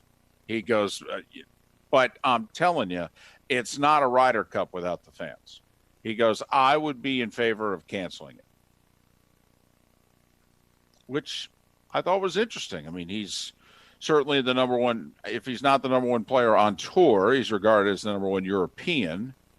And he's going, yeah, come on. We got to have the Americans, 30,000 strong, chant USA, USA, getting heckled. He goes stepping over the line a couple times. He goes, it's just, that's a Ryder Cup. Don't know if you saw it, but I've been watching a little bit more lately of some of the older sporting events. I did watch a documentary on the war at the shore, the 91 Ryder Cup, which is what escalated this to a whole new level. And just how nasty, and also the pressure. Just epic, calc 4 up with 4 to play and just choking it away.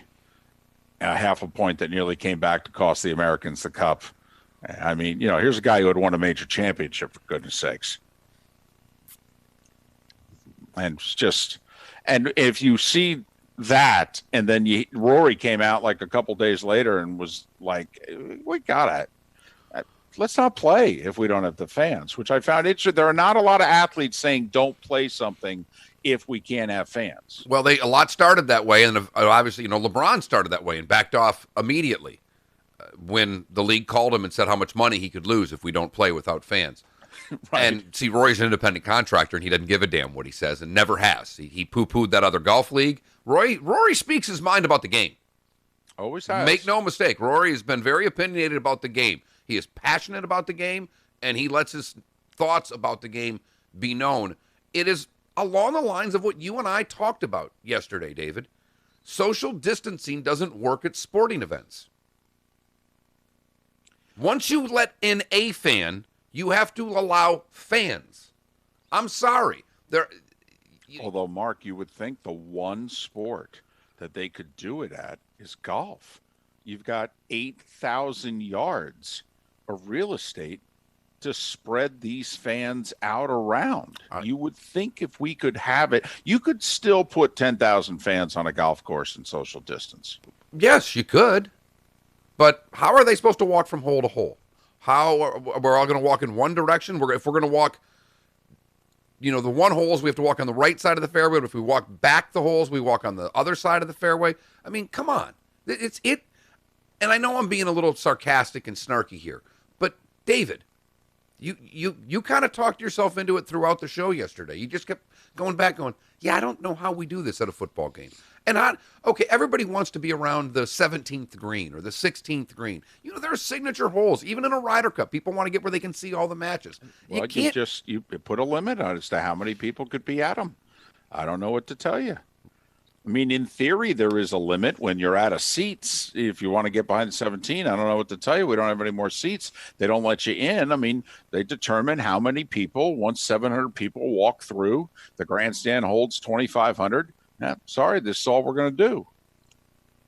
But I mean, I would think, in and around a golf course, it wouldn't feel like the Ryder Cup, but you could still have 10,000 fans. But we all know why this won't happen. It has nothing to do with it won't feel like a Ryder Cup. No, this is a cash cow. This is the cash cow. There is no more money made for an event than the PGA makes for the Ryder Cup. They kill it. They make more on a Ryder Cup than the PGA Championship. Yeah. Not even close. I remember when they had it at Oakland Hills, and Craig Brush is a member there. And Craig was one of got to volunteer and work it. He said if you didn't work that event and have some access, you couldn't see anything. There were so many people there. Miller and Moulton. Pat Kerwin will join us about an hour from now to talk about Andy Dalton being released and other NFL matters.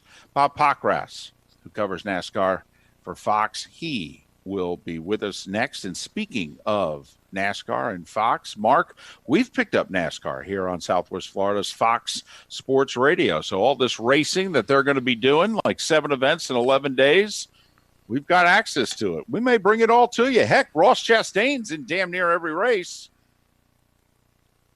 So we'll have it for you right here on Southwest Florida's Fox Sports Radio. Bob Pockrass next. Thanks so much for listening to Miller and Moulton on Southwest Florida's Fox Sports Radio. This is The Herd with Colin Cowherd. All you haters of Jim Harbaugh, Michigan's over-under win total's 9. Michigan State's is 4.5. But for those who bang on Harbaugh, once again, the over-under win total at Michigan is 9. Not many teams in the country not named Bama, Ohio State, Clemson, over 9.5 wins. Colin Cowherd. Weekdays at noon on Southwest Florida's Fox Sports Radio and FoxSportsFM.com. We've got our good friend Tim Meister, owner of the Floor Meisters in Naples, on the phone. We're talking about their huge selection and great pricing on Core-Tec flooring. Tim, tell us what's new at the store. Right now we have 90 colors of Core-Tec in stock, ready to go, pick up, put down as soon as you want it. Everything from Hey, you guys want me to make the phone call, or you guys are making it? With lifetime warranty. I don't know, And it's and not Mark's just not many there, colors of so Core-Tec that you we'll have. You give it also a have minute, other and we'll get Core-Tec back to you. My products guess as is well. Mark We will, also but carry the Core-Tec stone product. Looks like Okay. tile, looks like stone, but it's Core-Tec, so you get the softness, quietness, and the easy installation to go with it. We also have Core-Tec wood, look of wood, real wood, but with a more stable core for Southwest Florida's humidity. if you haven't been to the Floor Meisters, you really owe it to yourself to visit the store. 6281 Naples Boulevard, right next to Costco, or go online, floormeisters.com. That's floormeisters.com. Do you own a home with a tile or shingle roof? You live between Port Charlotte and Marco Island? Hello, I'm Jimmy Williamson with Williamson Brothers Roofing. If you answered yes to either question, it's very likely your roof suffered damage from Hurricane Let me Irma. know when we're a It's minute not out, visible from please. the ground. and you may Okay, very I well will. be Thank entitled you, to Jero. a new roof for little or no money out of pocket. But you only have a 3-year window to make a claim, and time is running out. If you have a tile or shingle roof and live between Port Charlotte and Marco Island, call us at 239-283-2013. It's a free, no-obligation inspection that can benefit you in the form of a new roof. Williamson Brothers Roofing, we deal with the insurance carrier for you. Call us at 239-283-2013. Again, time is running out. Call us at 239-283-2013. Williamson Brothers Roofing specializes in the claims process. We have experts standing by. We get claims approved. 239-283-2013. Kiss Cam with a slight lead over the This is wave. Brian Creel here with my son Trace from Creel Tractor Company. We are open for business and taking all precautions necessary. We have teamed up with Kubota Tractor to offering curbside pickup for your parts and parts delivery. And the service department is open and ready to assist with any repairs here or at your location. Kubota is offering discounts on parts for all your Kubota products and no payments for 90 days on new products. Creel Tractor. Dig up a great deal at Creel. Right now, get 0% financing and no payments for 90 days. Offer expires May 31st. Visit KubotaUSA.com for full disclaimer. Creel Tractor since 1972. I'm a busy person. Catch the show anytime. Check out MillerandMoulton.com and subscribe to the daily podcasts. A big part of enjoying a good bike ride are all the sights you see along the way. So when David and I both developed cataracts, it didn't take long for us to do something about it. Turns out some of the best cataract surgeons in the world are right here in our area at Community Eye Center. We really care about improving people's lives by improving their vision. Dr. Spalding and Dr. Spatafor really do care about helping people, and we're so glad they helped us. They're excited. We share in that excitement. It makes us feel great about what we do. Hi, this is Dr. Scheibel from Community Eye Center. My partner, Dr. Spatafor, and I want to remind everybody, don't be a spreader. The coronavirus is so tiny, 100 million particles fit on the head of a pin. As we run around in our trucks and cars and play golf and go fishing and go to work and do the things we like to do, we are spreading the virus. The virus can only move with us. Over 65, diabetes, COPD, all these folks will be hurt severely by this virus. Wash your hands, be careful, don't be a spreader. For professional roofing, the name you need to know is D.R. Martineau. Dan Martineau here, owner of D.R. Martineau Roofing of Southwest Florida. We're still finding a lot of roofs with hurricane and windstorm damage. Call us today for a free inspection. Google Oh, I forgot to DRM tell you a Roofing minute. or call 239-332-1441. License number CCC 1326954. I believe it's Pockrass. Roofing, the name you need to know. It's Bob. Can I help you? Good morning, Bob, Mark Miller, and David Moulton. How are you this morning? I'm doing good, Mark. How are you? I'm very well. Going on in 15 seconds. Thank you so much for your time. Yep, no problem. You're live. 28 minutes past the hour. Thanks so much for being with us. Miller and Moulton, Southwest Florida's Fox Sports Radio. Our poll question is out. Which one of the things that take place regularly at sporting events that you think will go away with the coronavirus? Right now, Kiss Cam with a slight lead over the Wave. Don't know when they'll allow fans back at NASCAR events, but when they do, Bob Pockrass at Fox will be there. And he'll be at the race 2 weeks from Sunday when NASCAR begins 7 races in 11 days. Bob's kind enough to join us right now. Bob, thanks so much for your time. First off, how are you and your family faring during all this? We're doing good. We're doing all right. I actually am based now in New York City, so certainly different times up here, but I'm doing good.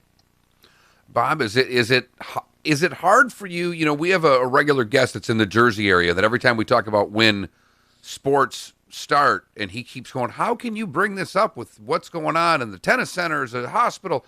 Is it hard for you to figure out that NASCAR's getting rolling when you're in New York City? I mean, does it make it more difficult being in the circumstances you're in, looking at what NASCAR's deciding?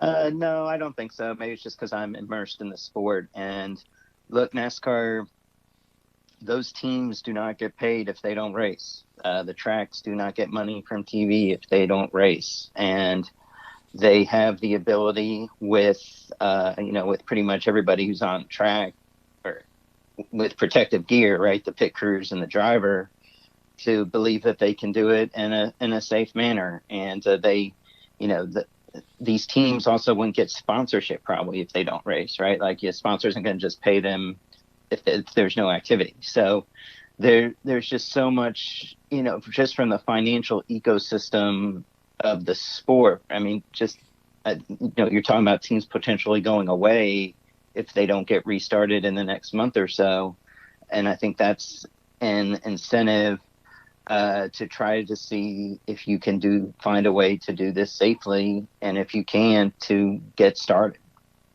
He's Bob Pockras. He covers NASCAR for Fox. Follow him on Twitter at Bob Pockras. And you took me to where I wanted to go next. NASCAR has always been a little secretive, to say the least, about the finances, how much they make, the drivers, how much they make.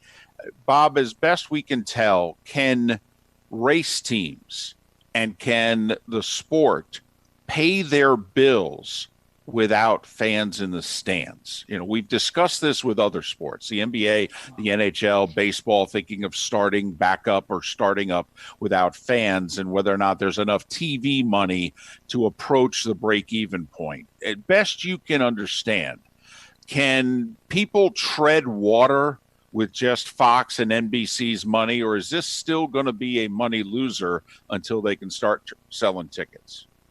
No, they can do it.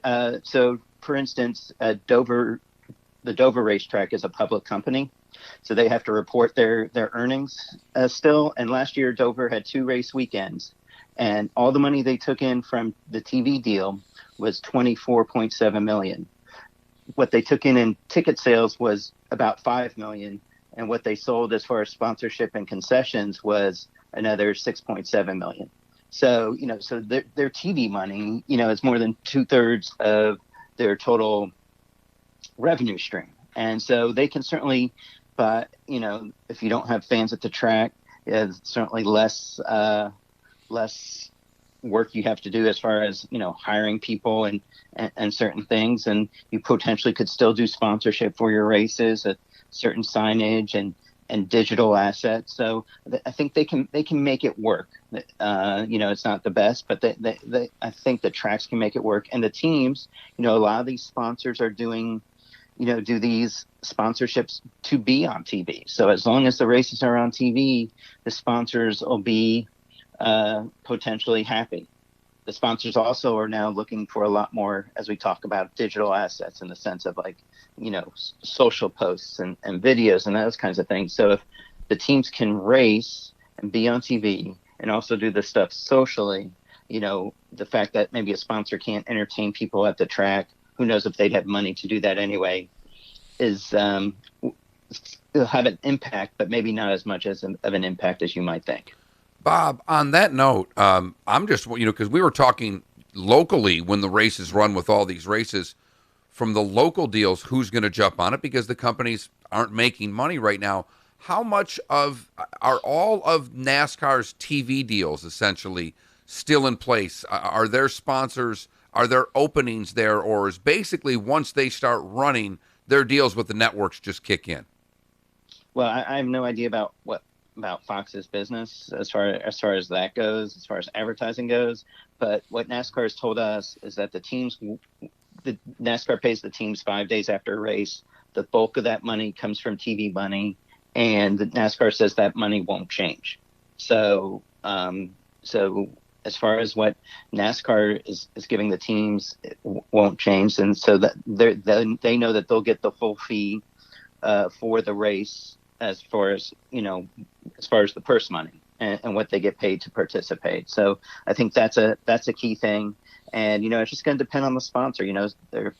It's sponsors, if you're a tax company, you want all your races before April 15th. Well, now maybe you're going to want some races, in the early summer, right? Because, that might be when people are now preparing their taxes. So, it has thrown the whole sponsorship thing up, made it a little bit crazy. There's going to be some races now. You're talking about 2 at Darlington the week of May 17th and an extra race at Charlotte on the week of May 24. The NASCAR hasn't said which tracks those races are coming from, but they're going to let the teams know within the next week or two so that they can figure out sponsorship. He's Bob Pockras. He covers NASCAR for Fox Sports. Follow him on Twitter at Bob Pockras. Well, listen, this has been debated before. whether or not NASCAR, through various ups and downs with ratings and what have you, should they race during the week and, have their own niche on television, if you will, and see if whether they can attract the non-race fan. Well, here it is. We're going to have it. We're going to have, even though it's Memorial Day, we're going to have Monday, Tuesday, Wednesday racing, Tuesday, Wednesday racing 1 week. Your thoughts on this? Obviously, everybody just wants to go back to work and they want to race. But, Bob, is this something that you think could go so well that we then have it in 2021 and beyond? Possibly. I mean, I would have thought that before all this, I think weeknight races, either a Monday night race or a midweek race, like a Wednesday night series during the summer would work well. I don't know how much you're going to be able to tell from this because, this is just such different times, what type of competition is there going to be and, and what are people looking for on TV now might be different than a year from now. But it certainly is, if you talk about night races during the week, it's about time that, I felt like NASCAR should have been doing this, 5-10 years ago, but nobody wanted, no track wanted to give up a potential weekend of camping and, and kind of what they felt like were solid returns on race weekends to risk a midweek night race. Would they, if they, going forward, Bob, if they do a Thursday night race, do you think the NASCAR crowd, if they went Thursday with the big race and then truck Xfinity, I know they wouldn't stay in the same numbers, but would they be able to reverse it and have any kind of success? Because the television money, as you've mentioned, if it's 2/3, I got to think a Thursday night race is going to do a hell of a lot bigger number than a Sunday 1 o'clock race. So would they still try to, if they ever did this going forward, would it be the NASCAR race would be the start of a 3-day weekend, or do you think these would just be one-off races somewhere? I think you could do it.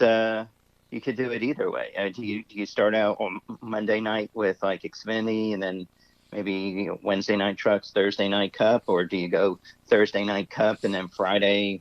Maybe a Friday truck Xfinity doubleheader on some weekends, or you look at, could you do Xfinity and truck on a Sunday and then bring back Cup on a Monday night? There's so many different ways that you can look at things, and and it just has to be strategic because there are certain tracks that that rely on significant camping revenue. So do you not want to impact those? And and then you have to look at location, right? And could you can you do a Wednesday night race at Homestead? Would people travel to Homestead on that night? Maybe not, but could you do one in Charlotte? Could you do one in Texas? Maybe those are maybe more possible areas where you could do those type of things. Bob, I read through everything that NASCAR released yesterday, and I'm trying to figure out what is going to be dramatically different besides the fact that the crew members are going to have masks and face shields in some occasions. What is going to be dramatically different? The spotters maybe aren't going to be all lined up in a row up top. They may be spread out throughout the stands, or the haulers aren't going to be lined up next to one another. They're going to use the whole infield, if you will, and spread the teams out a little bit. But is there anything that you noticed from what NASCAR implemented yesterday that's going to make it very different when they race? Well, I mean, I would say the fact that there's no practice and there'll be no qualifying except for the 600 on Memorial Day. So, these drivers, they haven't been to Darlington and, since last September. They haven't been on the track in anything really in a couple of months. So, those first few laps, it's going to be interesting to see. And, there's going to be more problems with cars because, there's just going to, there's times in practice where you find an issue with your car that you're going to now find out in the race, and either it's going to keep you, end your race early or force you to struggle. So I think that's going to be that's going to be the biggest challenge for teams, is the fact that there's no practice and pretty much no qualifying. So their first laps on the track will be when they race. Bob, final question. Is there anybody, even off the record, in the sport that indicated to you this is too soon? Or has the whole sport been just clamoring and it's like, oh, thank goodness? No, I mean, I think there's probably a person or two on each team, from what I hear, who's probably a little worried, and they're not really worried about themselves, but maybe they take care of an elderly person at home, and they don't know whether they should go, right? Because they don't potentially want to catch something and give it to one of their family members. So I think that, that is a concern. Certainly, there is no precedent, right? There's no, right. You haven't seen another sport try it yet and say, okay, they did it successfully, so this means that NASCAR can. So yeah, so there certainly is. And then, you look at, we talked about it, right? The financial structure of the sport, it urges them to go and race. And so, if you just look at it globally, you're like, wow, there's so much of an incentive to race that it'd be normal to have a concern about is everything being done to minimize risk. But I would say is that NASCAR, as a race, auto racing those events are about minimizing risk all the time, right? The teams rely on NASCAR to dictate, safety rules as far as pit crew members and the cars and everything. So they've already put their trust in NASCAR about how to put on a race, minimizing health risk. And now this is just kind of another arm to that. Bob, once again, thanks for your time. Secondly, all the best to you and your family in the New York City area. Third, safe travels. All right. Thank you, guys. Bob Pockrass covers NASCAR for Fox, and when NASCAR resumes racing, you'll be able to hear all of it right here on Southwest Florida's Fox Sports Radio. Follow Bob on Twitter at Bob Pockrass, Pockrass. Miller and Moulton as we approach 17 minutes before the top of the hour. Mark, does it feel right to you timing-wise? You and I had said it's going to be golf and NASCAR. In whatever order, they were going to be the first two. Golf's resuming mid-June. NASCAR's decided. Now, there are those that are saying, wait a minute, WWE's done some shows. UFC's got an event actually a week before NASCAR. They're starting back up again. But we said it would be NASCAR and golf. Turns out it's NASCAR about a month before golf. Does it feel right? Boy, that's a great question, David. I don't know right now if I can sit there and say anything feels right, but somebody's got to start. At some point, we've got to get going. And I think I'm fine. I think NASCAR's plan to do the races, and we kind of said, we got this one as close to right as we get, David. Keep the races close to Charlotte. There's enough tracks around there. Move your schedule around initially so that you're not doing extensive travel and you're keeping these people basically to and from the race and they're back in their hometown. So I think that they've done a pretty decent job. Now, I read through it as well, David, and the one thing I didn't see, again, did you see any contingency plans if a driver gets it, they're out. If a crew member gets it, they're out. What are they doing to the teams? That's the only thing that I didn't really see is what happens if. Yeah, I thought there's something in there about they're going to do the temperature test on people. So they're going to try to monitor those that are there, but they don't specifically state. And if you're over a certain temperature or you start having symptoms, right. I didn't read that either. And once again, that goes back to every single league, tour, circuit, whatever, we feel has to answer this question first. What are you going to do when someone tests positive? Because they will. The odds are. That's what David and I have been saying now for months. And NASCAR is a little different than the stick and ball sports because the stick and ball sports, all the players are young. and really healthy. And I'm not saying that the NASCAR drivers are not, but I don't know if all the crews age-wise, I would imagine that your longevity being in the crew can be a little longer than that in a stick and ball sport. I would just think the average age of a NASCAR crew is far older than that of a professional basketball team. And I thought I read where they're going to limit basically 16 people. Every NASCAR team can have 16 people. And lower for the Xfinity and truck. And I don't know how much lower because it didn't say, but you are exactly right on 16. So if you've got 40 cars in a race, do the math. In theory, there's 640 people, and then there's media. And then there's NASCAR officials. So you could see where all of a sudden you're dealing with roughly 1,000 people that are in and around the track for these races. 14 minutes now before the top of the hour. Pat Kerwin will join us in about 40 minutes' time. Today was the day when next on Miller and Moulton, Southwest Florida's Fox Sports Radio. This is a special coronavirus update from most of them, Pops. There are some that are taken, very few that we do things for. But by and large, the guests come on for free. Yes. Tests are given on a first-come, first-served basis, and a doctor's note is not required. Governor DeSantis released details on the next phases of reopening the state. Phase 2 will include opening bars, gyms, and salons with reduced capacity. Boy, oh boy. I mean, I will tell you that the lines at salons when they open. Oh, my goodness. I don't know, because your wife's so closed in, but I mean, the one thing that seems to be bothering women is, like my wife said, because for Mother's Day, we tried yesterday. We're trying to get, because Pennsylvania's closed. I said, find your wife's hairdresser or your mom's hairdresser. See if you can get your brother.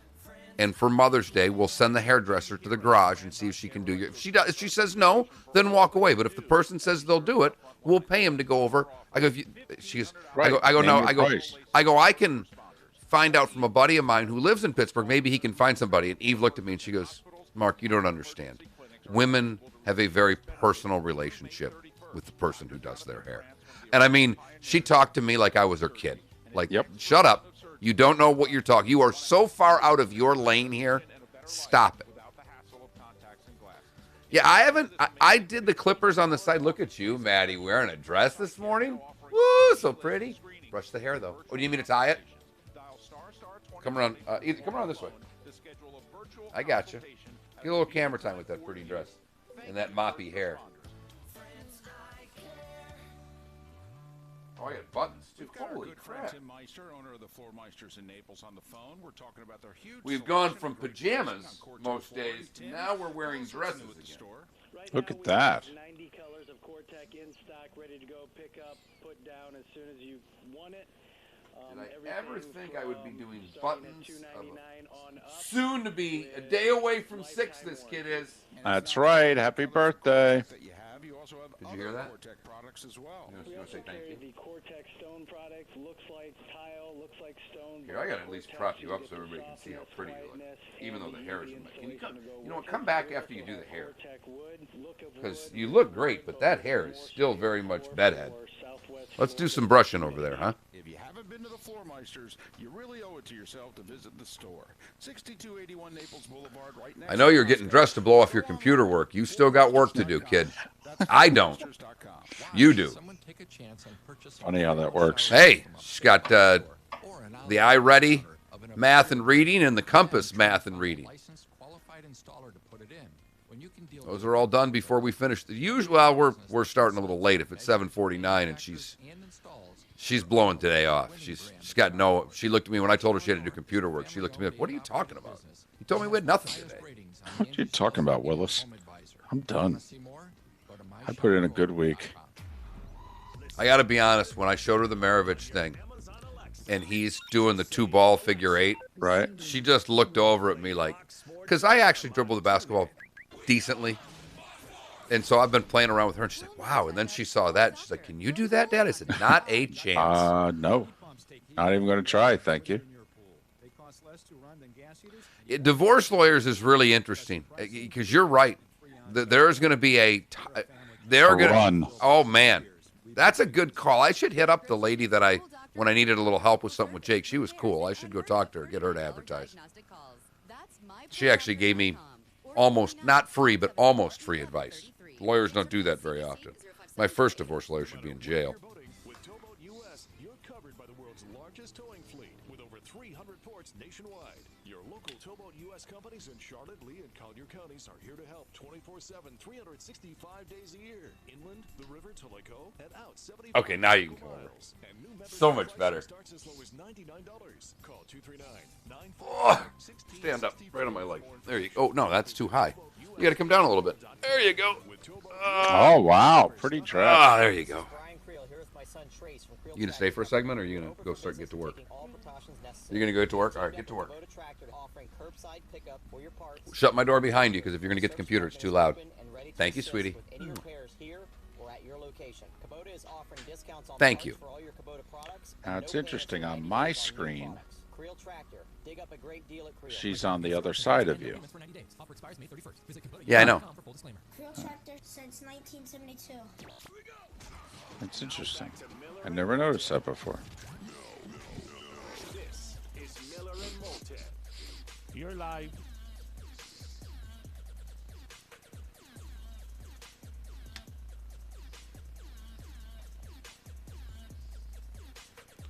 Miller and Moulton, Southwest Florida's Fox Sports Radio. You can't just read the chat room when we Hey, come I'll back tell you on the what. air. I'll tell you what, you're getting a little crazy. You really are. This is becoming the Miller and Moulton show. Take it easy. Relax. You do your thing, I do mine. We're fine. We really are. Time now for Miller and Moulton's Today Was the Day When, giving you the history of today's date so you're a beacon of useless knowledge around the office. Useless, but a lot of fun to talk about. This is Today Was the Day When, Fox Sports Radio and FoxSportsFM.com. Starting 1891, where legendary pitcher Cy Young wins the first game played at Cleveland's League Park. The Spiders 12, the Redlegs 3. Spiders? The Cleveland Spiders. That's excellent. I actually think it's a better name than Cleveland Indians. A lot better. Well, you can get some Native Americans to agree with you, I'll tell you that. 1901, White Sox outfielder Herm McFarland hits the first grand slam in American League history in a 19-9 home win against the Tigers. Detroit commits 12 errors in the game. Babe Ruth hits his 50th home run today and his first for the Yankees in a 6-0 win over none other than the Red Sox. Now, it's 50th career home 50th career home run. Right. Which was a lot back then. He might have been pretty close to the record at that point. 1920, the longest Major League Baseball game by innings. The Brooklyn Robins tie the Boston Braves 1-1 in 26. See? What's wrong with a tie? Well, after 26, a lot. After 12, David, I'm okay with it. After 26, I think we've gone a little bit too far. Is that like 5 overtimes in hockey? Hey, let's just call this. No. No, not at this point.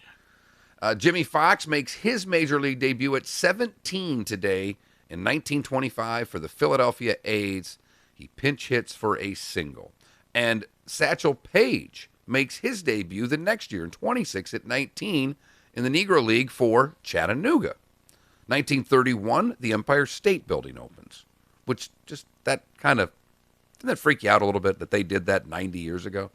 Oh, please. When I go through the tunnels in the city and to think, man, how did you guys build these when you built these? Never mind the bridges. Right. And Mount Rushmore, for that matter. If you go and visit Mount Rushmore and you think about when they built that, and it's I've watched a documentary on that. The lives lost and the time it took, and it almost derailed one time, and then they had to. It's a fascinating thing that we undertook to do Mount Rushmore. 1947, Cleveland abandons League Park that I mentioned earlier for its weekday games to play all their games at Municipal Stadium. Thought you would find that interesting, David, who has been a big proponent of Hammond Stadium hosting midweek Marlin games for about a decade. 1951, Mickey Mantle hits his first home run in an 8-3 win over the White Sox. Larry King makes his first radio broadcast today in 1957. Hello. 1959, Floyd Patterson wins his fourth heavyweight title defense, KOs Brian London. 1965, at the Forum in Montreal, Dick Duff, a goal and 2 helpers as the Canadians beat the Blackhawks in Game 7. Dickie Duff! I know Dickie Duff. He owes me money. The Rolling Stones released Brown Sugar today in 1971. Michael scores 55 after scoring 50 against the Cavs in 88, becoming the first to score 50-plus in consecutive playoff games. 1989, Disney opens what is now Hollywood Studios. Then it was MGM Studios. 1991, Rickey Henderson steals his 939th base to set the record. I am the greatest of all time. 90. For those that don't know, when he stole it, they brought the microphone out to him, and that's what he said. Exactly what he said. Nolan Ryan, that same day, throws his 7th no-no. He was 44. Would pitch for 2 more years. I mean, when we do see, and I know it's football, but when we see Brady and all these guys going, Nolan was just out there in his mid-40s, just throwing 100 miles an hour with not much of a problem. 1 minute. And Charismatic won the Derby today in 1999. Also, SpongeBob SquarePants debuted today in 1999. If you were born today, you share your birthday with Kate Smith, God bless America, with Jack Parr, the precursor to The Tonight Show, Ray Parker Jr., Ghostbusters soundtrack, David. Steve Cawthon rode a couple of horses to some Triple Crowns, Affirmed being one of them. Stuart Appleby, the golfer, born today in 71. Curtis Martin, born today in 1973. And Wes Welker, born today in 1981. And that is today was the day when. Mark, who are you going to call? Ghostbusters. He also there was one other Ray Parker Jr. song. I think it was I'm in Love with the Other Woman. All right. Good backup vocals, David. You'd appreciate the backup vocals. Love me some backup vocals. Pat Kerwin. What do you need, sweetie? You own a home with a tile or shingle roof? You live between Port Charlotte and Marco Island? Hello, I'm Jimmy Williamson with Williamson Brothers Roofing. If you answered yes to either question, it's very likely your roof suffered damage from Hurricane Irma that's not visible from the ground, and you may very well be entitled to a new roof for little or no money out of pocket. But you only have a 3-year window to make a claim, and time is running out. If you have a tile or shingle roof and live between Port Charlotte and Marco Island, call us. 239-283-2013. It's a free, no-obligation inspection that can benefit you in the form of a new roof. Williamson Brothers Roofing, we deal with the insurance carrier for you. Call us at 239-283-2013. Again, time is running out. Call us at 239-283-2013. Williamson Brothers Roofing specializes in the claims process. We have experts standing by. We get claims approved. 239-283-2013. A date which will live in infamy. People who knock these buildings down will hear all of it. Amazing comebacks. That inspired the American story. And before you know it, another great American comeback story In stopping the virus, will be in the books. we will have a great victory Our story continues and return to our lives. on Southwest Florida's Fox Sports Radio. For professional roofing, the name you need to know is D.R. Martineau. Dan Martineau here, owner of D.R. Martineau Roofing of Southwest Florida. We're still finding a lot of roofs with hurricane and windstorm damage. Call us today for a free inspection. Google DRM Roofing or call 239-332-1441. License number CCC 1326954. For professional roofing, the name you need to know is D.R. Martineau. WFSX AM from Naples to Cape Coral and all of Southwest Florida. 105.9 Fox Sports Radio. We are Fox Sports. Here's what's trending now. Brought to you by the Center for Men's Health. C4MH.com.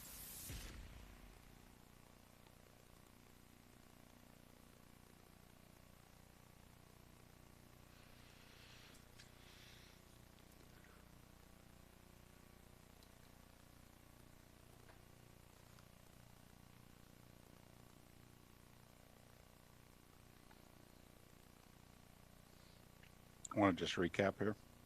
Sure.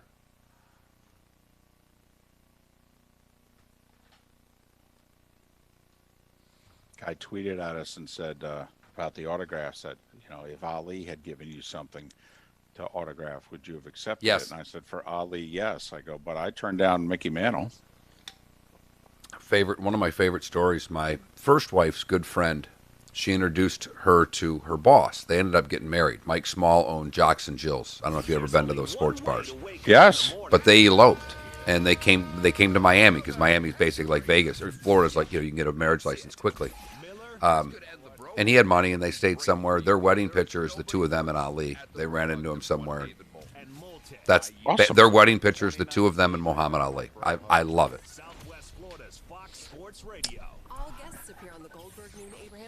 How much you got to pay a photographer for that one? Right. Right. Now, the best local sports show this town has ever heard. Here's Miller and Moulton. You're live.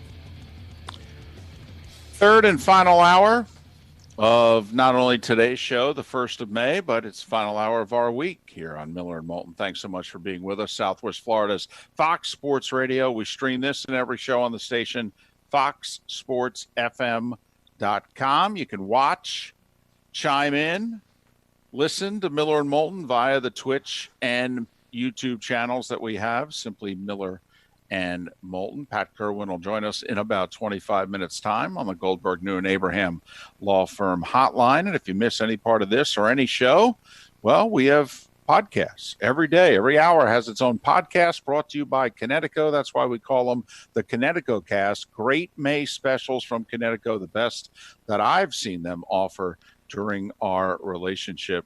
Give them a holler, 908-2300, the best water that you'll ever have from Kinetico. We were talking autographs for a moment, Mark, and we got a tweet from Pete to the two of us who said, hey, what if Muhammad Ali had crossed your paths during the day? Would you have turned down an Ali autograph? And I think both of us obviously would have accepted something from Muhammad Ali, but we were just trying to make the point that we're more of a handshake guy. Yeah, I'd rather shake your hand and buy you a drink and give me a minute of your, I'd rather just have, hey, how are you? That's right. And even more of a handshake if we can't get the minute or the drink. Like if somebody's walking by, I'd rather shake your hand than extend something for an autograph. Like, Sir Paul McCartney crossed, we were broadcasting from the Super Bowl, I believe it was Jacksonville, and he kind of crossed where we were, and I could see him coming. So there was a moment where, if you want, you could get a picture here. You could maybe ask for an autograph. I was much more interested in just getting a handshake. Yeah, well, and I remember when Magic did his thing down in Naples years ago, and we had interviewed him about it, and we were walking out. John and I wanted to get out before it ended. Magic was done, and John and I said, let's get out of here and get to valet and beat the crowd out. I mean, we leave a ball game like we leave a dinner. It's the same. Let's get out of here. And so we're in line to get our car, and Magic was walking out, and I said, I got to go get a handshake.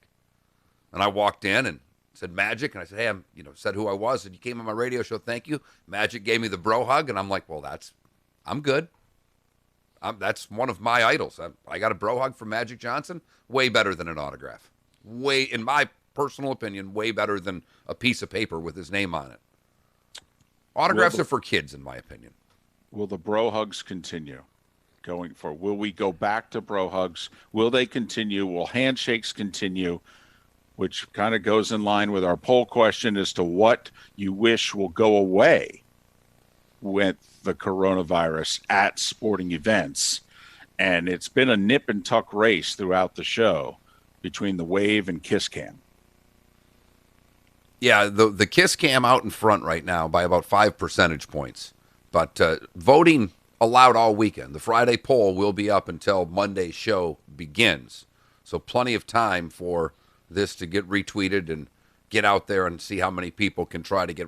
I think these are the type of things we should be doing right now. Is how do we let's try to improve sports. Let's Let's see what we can do to make the game day experience better. And I think, now, I did see somebody earlier in the day say, with the kiss cam, you do have to remember there's always one awkward shot of whether it's a date or someone that's not a couple or something that, the guy goes for the kiss and gets the push off. There's something there. And the Wave jumped the shark back in the, late 80s, early 90s. And then died. And now I don't have the problem with the Wave that I once did. So what's old is new again? You're okay with it? Well, it seemed there for a while that at every sporting event the Wave had to start. I mean, there was a 2 or 3 year period where if the Wave didn't happen at a game, the game wasn't official in the scorebooks. Right. And that became annoying. I always felt the Wave was just the fans were bored and they were doing it to amuse themselves. So I never understood the angst towards the fans for doing the Wave. It's kind of like, hey, with all due respect, because to me, the Wave started at baseball games. So I was always like, well, listen, if you guys would move this sucker along and/or have a little more exciting game here, they wouldn't feel the need to do the damn Wave. The Wave actually started at the University of Michigan Stadium. The Wave began in Ann Arbor, and that just shows you that Bo's offense was not really what everybody thought it was. Right, another 13-7 win over Iowa. Right. I mean, I got to do something here. Yeah, 105,000 people. And we got, come on, stand up, let's go. It's late October, and we're bored, and it's cold. So yes. Yeah. Could Rick Leach throw a pass? No. Please? The answer to that question is no. Oh, goodness. I thought he was the quarterback for 7 years there. Who played quarterback longer at their university, Art Schleister or Rick Leach? That would be, as someone growing up in the Midwest, it seems that they were quarterbacks at their respective universities for at least 7 years. There were like 4 college football players that I remember from the 70s. Rick Leach, Archie Griffin, John Capoletti, and Tony Dorsett. Those were like the only 4 guys that I really remember from the whole damn decade because I saw them every weekend. And those were the only teams in the Northeast anyway. I mean, that's all I saw. Saw Pitt and Penn State, and I'd see the best Big Ten game. So it was always either Ohio State or Michigan. It will be interesting to see when they do, because they won't get rid of any of these things. The people that run scoreboards, I think, are behind societal changes, if you know what I mean. They stick with things far too long. I do think we'll have kiss cams where people will be doing the elbow dabs. I think you'll see some funny things initially. 2 people with a mask kissing each other. I think that there will be some amusing things because fans have thought about this. Can I throw this out there? Because I'm assuming our audience is overwhelmingly male, which I think is a fair assumption. Can you ask the women in your life how they feel about kiss cam? Because I wonder if the answer is very different from the opposite sex. Because I will say, Mark, because they do kiss cam at FGCU all the time. Of course they do. I mean, every single game they do kiss cam. And they do it at Blades, too. Yeah, and they're sponsored, I think now. I mean. And so I will say, usually, except if they're younger, but once you get probably above 30, the women are far more enthusiastic when they look up and see themselves on kiss cam than the guy is. Well, yeah. It doesn't mean that the guy won't go along with it or what have you, but the women are usually excited. The guy is like, blank, it's our turn. And then he'll usually go along with it. So I'm just wondering, would the answer to this question be a little different if you asked the member of the opposite sex? David, if Wink FM were running this question, the answers would be far different. There is no doubt. So just curious, because when this show's over, I will ask my wife. All right, hey, if we were at a game and they did the kiss cam, because I would be like, okay, would you be genuinely excited about it? Of course, not right now. I mean, I'm lucky if she passed me a box of Wheat Thins, but, Yes. I don't know what to tell you. I mean, she texted me earlier in the show right now about no kissing with the beards, and I'm like you're kissing anybody right now. I was going to say, like it matters if I shave. Right. I mean, She's treating me. What was that line Eddie Murphy had? Okay, she's treating me like I've got herpes simplex 10. I mean, maybe you should go tell him yourself. Yeah, because she told me it's all designed to make the anticipation worth it, David. So all I know is post-coronavirus, the Make It Happen night is going to be apparently legendary. I don't even know if I'm going to need her. Okay. My goodness. 479-5551. If you didn't do it, I was going to. 5551. Williamson Brothers Marine and Roofing text and talk line. This is going to be like what it was the Heinz ketchup, right? The anticipation ads. Yes. They'd pour it over and it would slowly go, anticipation. Yeah, that's one way to look at it. Yep. Bob on Twitch said he got an eye roll from his wife when asking her about the kiss cam. Someone did text on the Williamson Brothers Marine Talk and text line. We can still go old school. You can still use the old text. You don't have to be in Twitch. We're a little more interactive on Twitch, but we'd still go old school about things that have to go post-coronavirus. This guy just said marriage proposals. Ooh.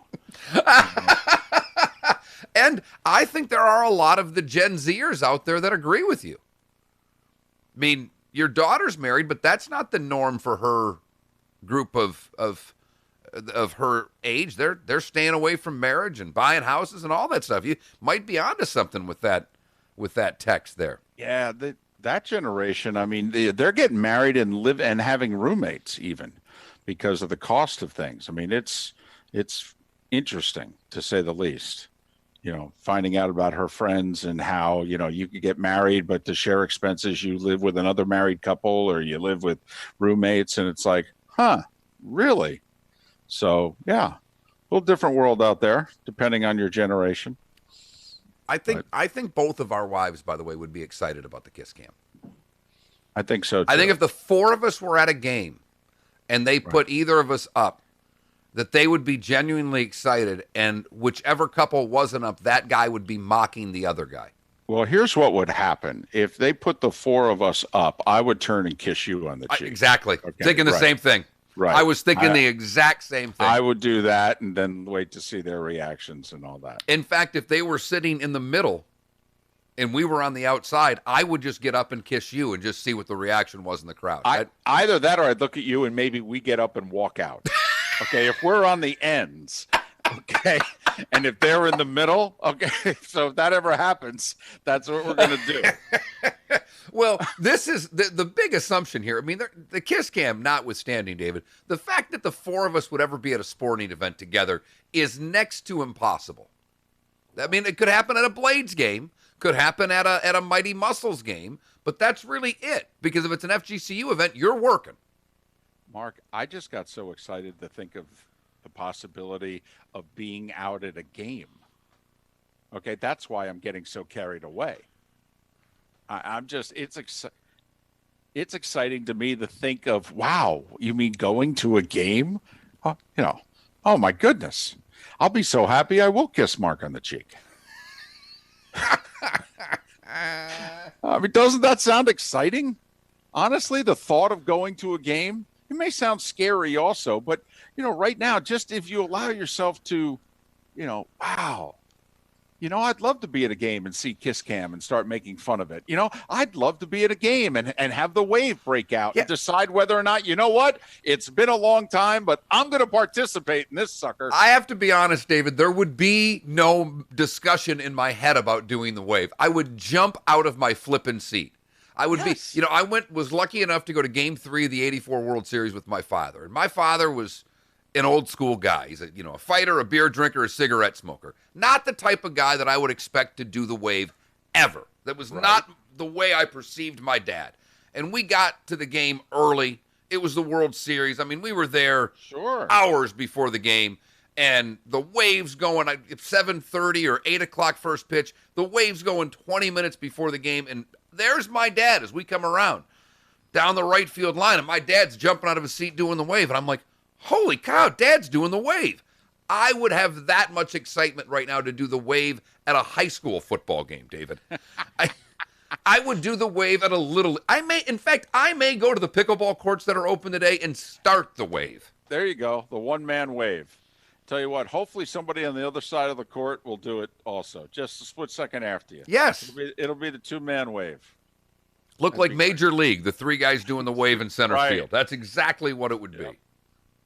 I love the fact they filmed the baseball in Milwaukee. That's my favorite. It's where Euchre was. Right. Right. It's where Euchre was. You got to go to the talent. They could put those guys anywhere, but you needed Euchre. Just a bit outside. 479-5551, 479-5551. If you're just waking up, here's some of what you've missed in the last 18 or so hours. NASCAR is going to race 7 events in 11 days beginning Sunday, May 17th.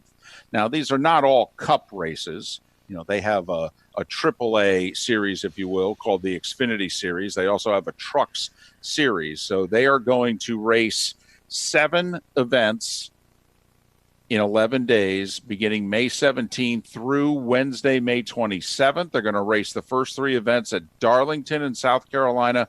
They're going to race the final 4 events, including 2 cup races in Charlotte, North Carolina. There will not be any fans allowed to any of these events. Bengals release Andy Dalton. Mark, I know you think Jacksonville should pick him up. Where do you think Andy Dalton will end up? He will be a Pittsburgh Steeler. I am with you.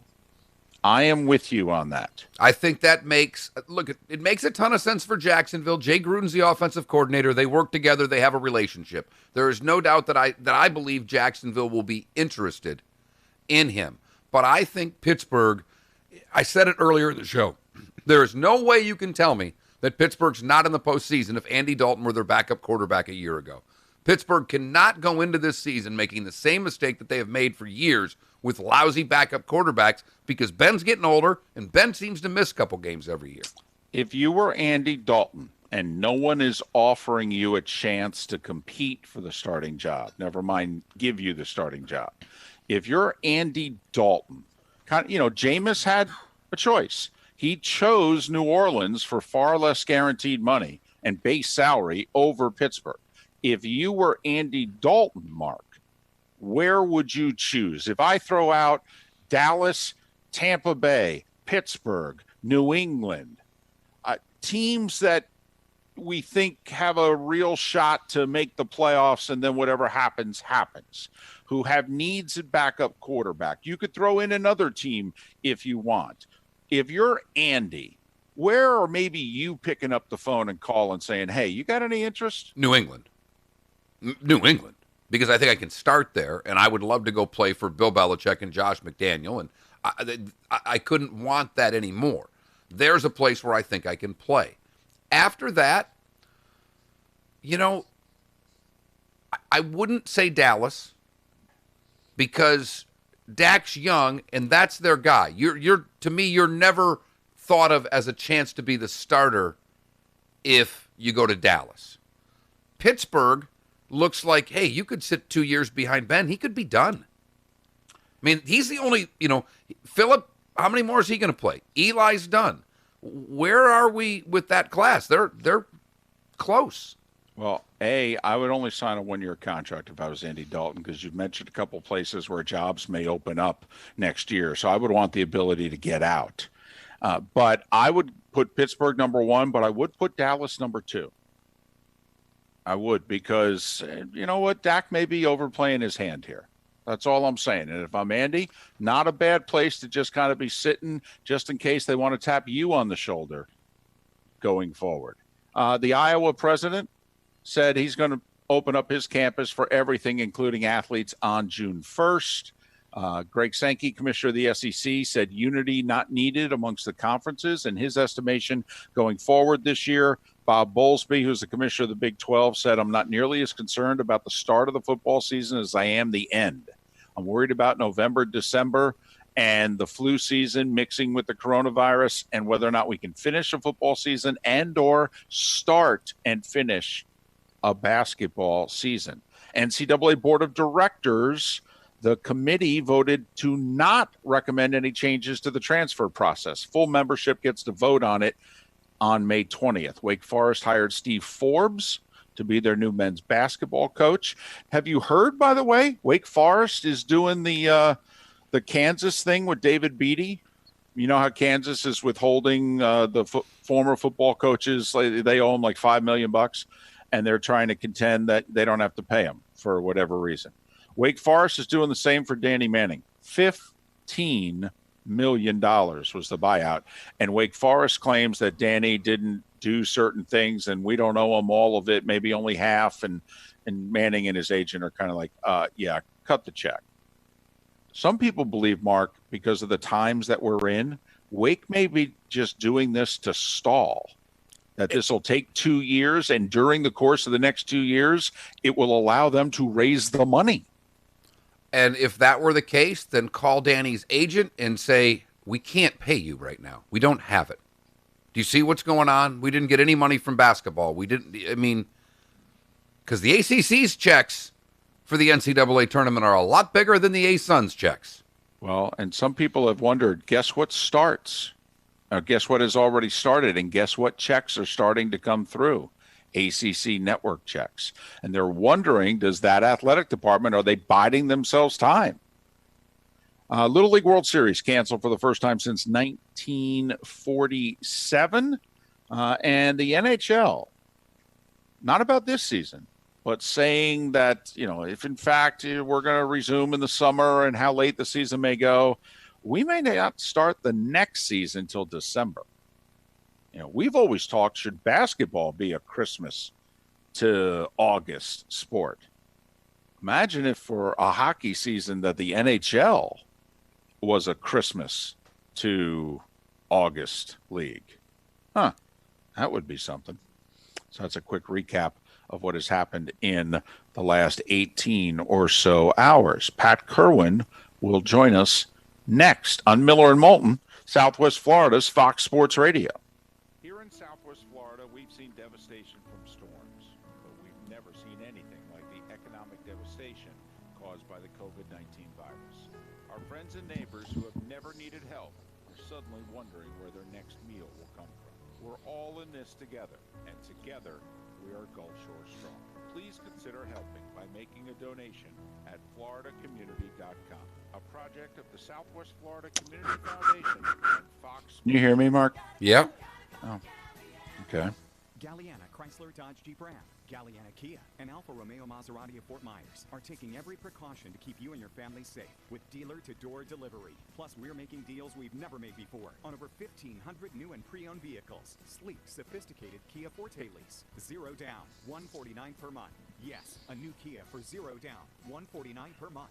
Loaded, luxurious Grand Cherokee Limited lease, 0 down, $269 per month. That's right, Jeep Grand Cherokee Limited, 0 down, $269 per month. Plus, Galliana gives you interest-free financing up to 84 months, no payments for up to 120 days, and prepaid gas for a year. Our parts, service, and body shop are open to serve you at Galliana Chrysler Dodge Jeep Ram, Galliana Kia, and Alfa Romeo Maserati of Fort Myers. Call 239-481-2600, GallianaCars.com.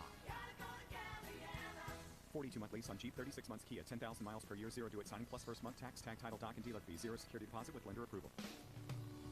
Dial star 2020, Friends Eye Care. When it comes to cataract surgery, the lens you choose matters. Dr. Jonathan France and the caring team of surgeons at France Eye Care want to help you navigate your vision challenges with an intelligent solution, the PanOptix intraocular lens. Dr. France, proud to not only be the first in Southwest Florida to bring you the breakthrough technology of a trifocal solution, he's also the #1 PanOptix surgeon in the state of Florida. PanOptix, specially designed to help patients see 20/20 at distances that are near, far, and even in between. Experience the freedom of living without glasses for distance driving. Let me know when we're a minute out again, Giro. Okay, yeah, this time I'll remember. Find out if you are a candidate for PanOptix today by dialing star 2020 from your cell phone or call 239-418-0999. Friends Eye Care. Do you like Miller and Moulton on Facebook? Just search Miller and Moulton. Would you like that? Hey, Aaron Walker here. Super excited to announce the grand opening of the all-new giant used car outlet at Naples Nissan. Finally, you can test drive hundreds of previously loved cars, trucks, and SUVs all in one spot. Toyota, Ford, Well, Chevy, Schefter just tweeted out, one final note on Dalton's time in Cincinnati. He and his wife Jordan donated $150,000 to help meet medical needs in the city during the pandemic. vehicles, wholesale price, and all backed by our exclusive unlimited mile lifetime warranty. That's a warranty that lasts forever, and that's accepted anywhere in the USA. We've got at least 100 cars you could drive home right now for less. You know, they really were a pretty good team. Probably less than your cell phone bill. They had a 5-year run there. They were pretty Yes. good. They just could not win in the playoffs. But that's why I made the Stafford comment. I'm not trying to say he's better than Stafford, but I am trying to say no, Stone Crab season shut down, man. Keys are shut down. There's nothing. That shut down a month and a half ago. It sucks. I've got 5 pounds of frozen in my freezer left. Turns out some of the best cataract surgeons in the Hello. world. Good morning. Good morning, Mark. How are you? I'm doing well. How about yourself? Quite well, as a matter of fact. So it's all good. Oh, all right. Stone crabs. I My phone's working this morning. That alone makes me happy. Yeah, it's funny you say that. Someone on our chat room on the Twitch TV things. You still got that connection for stone crabs? I'm like, no, I don't. I wish I did. So does Pat. Yeah, it's a bad business if you're eating your profits all the time. That's all right. It didn't bother. You know what? It was fine for me to just be able to put 5 pounds in there every week and go, hey, honey, we're having stone crab for dinner again this Friday. Very nice. Ready to roll when you are. Yeah, I think we're up after this break. Okay. Here we go. Now back to Miller and Moulton. All right, now we're getting somewhere. This is Miller and Moulton. You're live. Pat Kerwin to join us here momentarily. Do want to remind you, it's at this time every day in which we do our 30 to say thanks promotion. Be one of the 30 to buy a lunchbox special for one of the healthcare heroes in our community.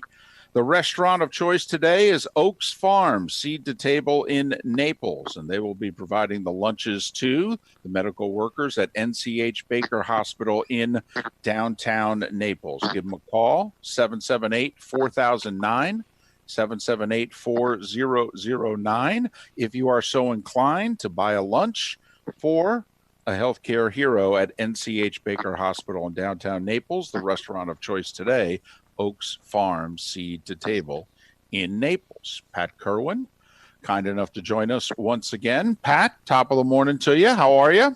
I'm doing fine, fellas. Good to hear your voices. And the football, the NFL rolls on.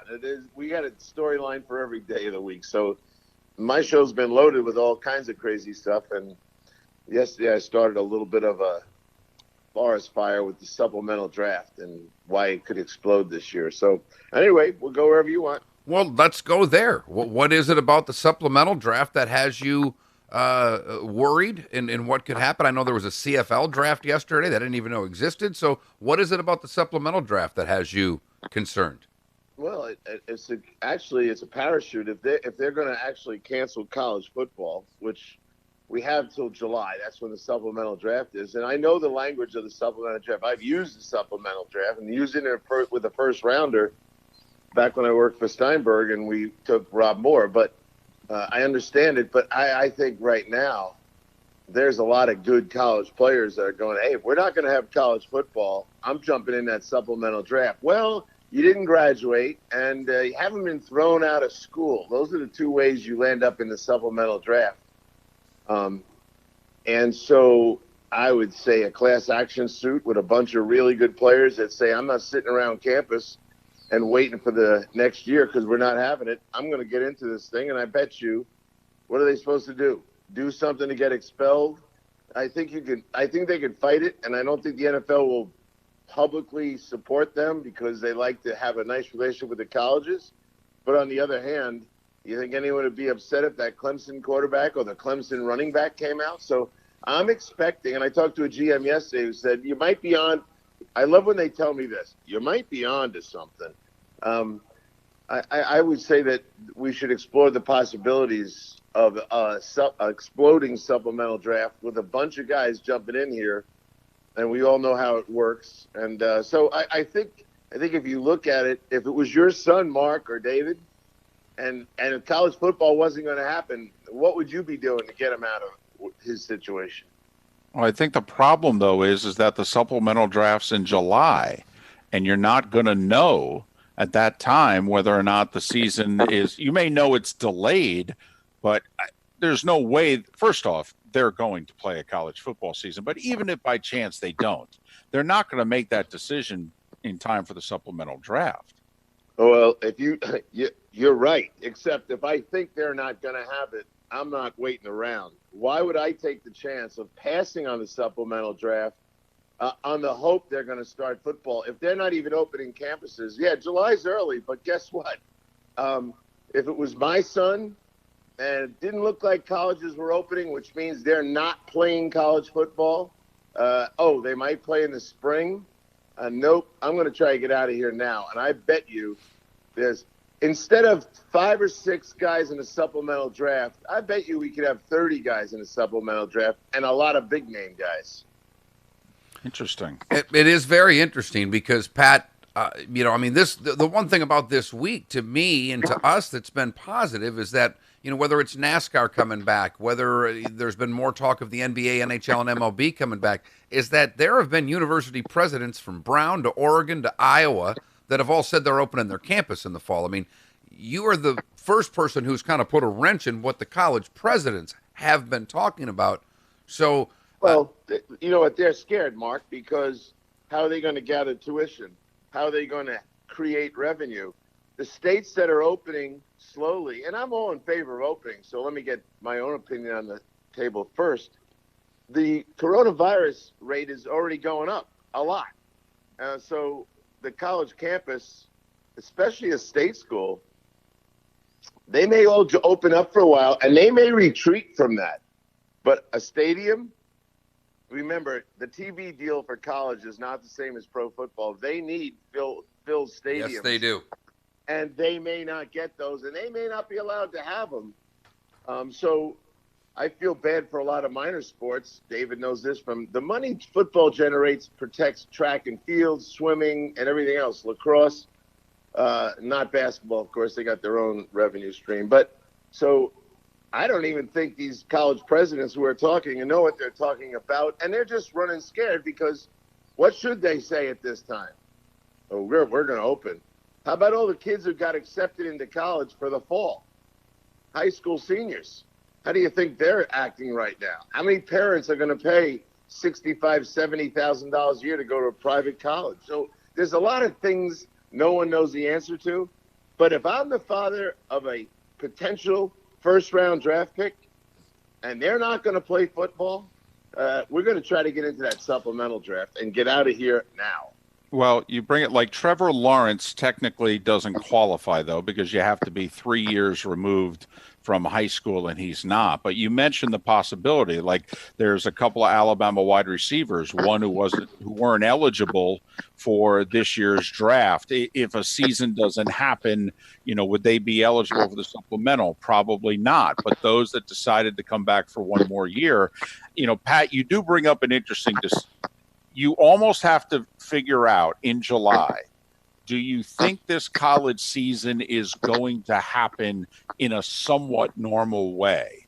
And if it doesn't, even if it's disjointed, are we better off foregoing it and going into the supplemental draft, where usually, though, Pat, you make a lot more money if you stay one more year?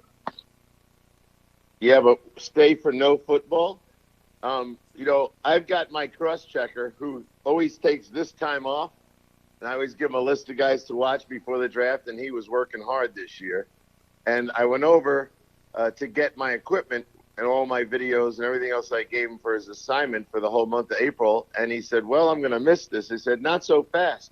Here's a list of 50 guys I think potentially could come out in the supplemental draft. Get going on these guys. And he's working really hard right now.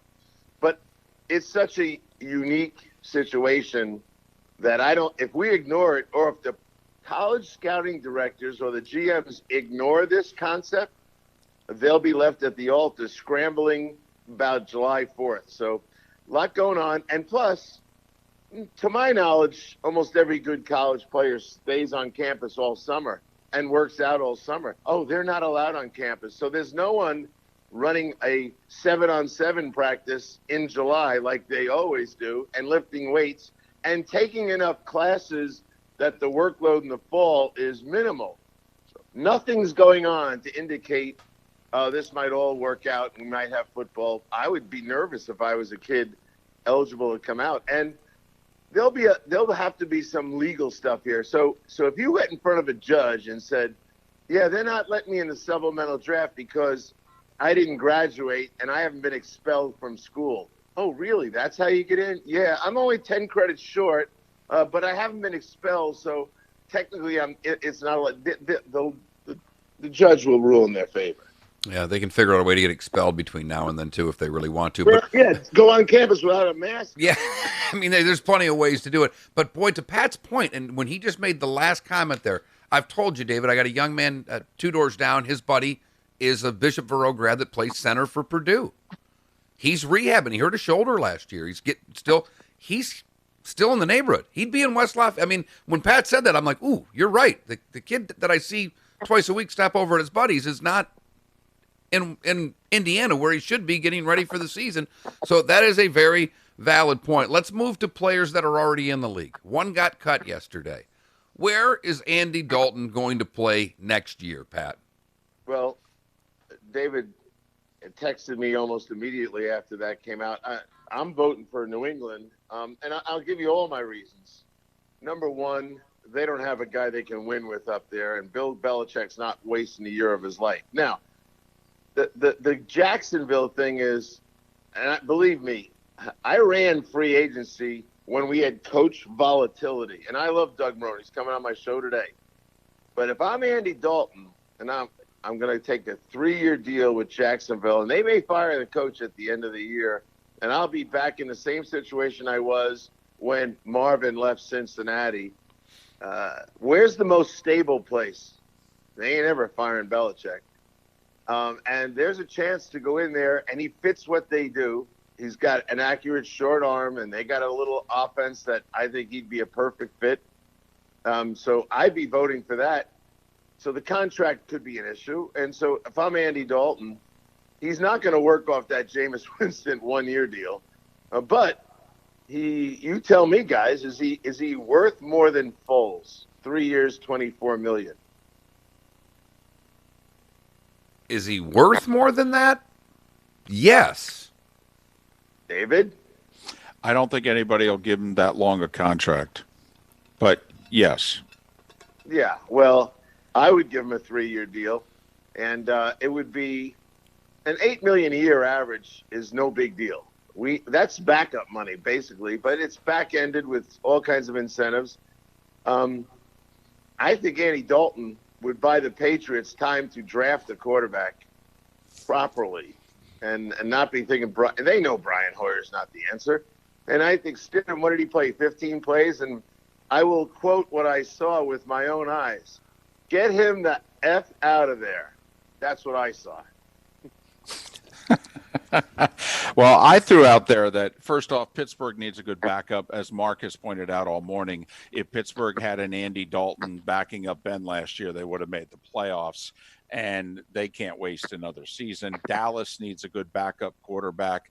You know, Pat, I even threw out if I'm Tampa Bay, and Mark made the observation they don't have a lot of cap room after their draft picks. But to me, I'm almost wondering, could I sign Andy to a 4-year deal? 2 years at backup money, and then you're the guy that replaces Tom, which then gives us as an organization 2 to 3 years to find the young quarterback that we want to groom. Well, it's funny. You wouldn't give Dalton a 3-year deal a minute ago. And now No. I said I didn't think he'd get it. No, I say this. I'm Andy Dalton.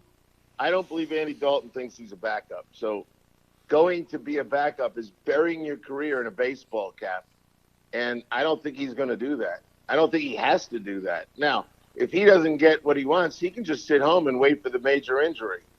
And then all of a sudden, he's a guy that can control his own destiny. I think he wants to start, and the place that looks like he can start is where he wants to go. And I talked to Kevin Colbert twice, and I talked to him for a half hour the other day. They have no intention of bringing in a backup quarterback. So your Pittsburgh fans can forget that one. They're not doing it. Now, would they love to have him? Sure. This is a team that signed Byron Leftwich and a bunch of other guys. But Andy Dalton, and I know they know him, and I think they really like him. I'm Andy Dalton. I'm not doing that. I'm going to go where I can play. That brings me to Jacksonville. Their OC's a guy that knows Andy pretty well. Don't you think the Jags have to be in the mix, or are they that tied to the mustache?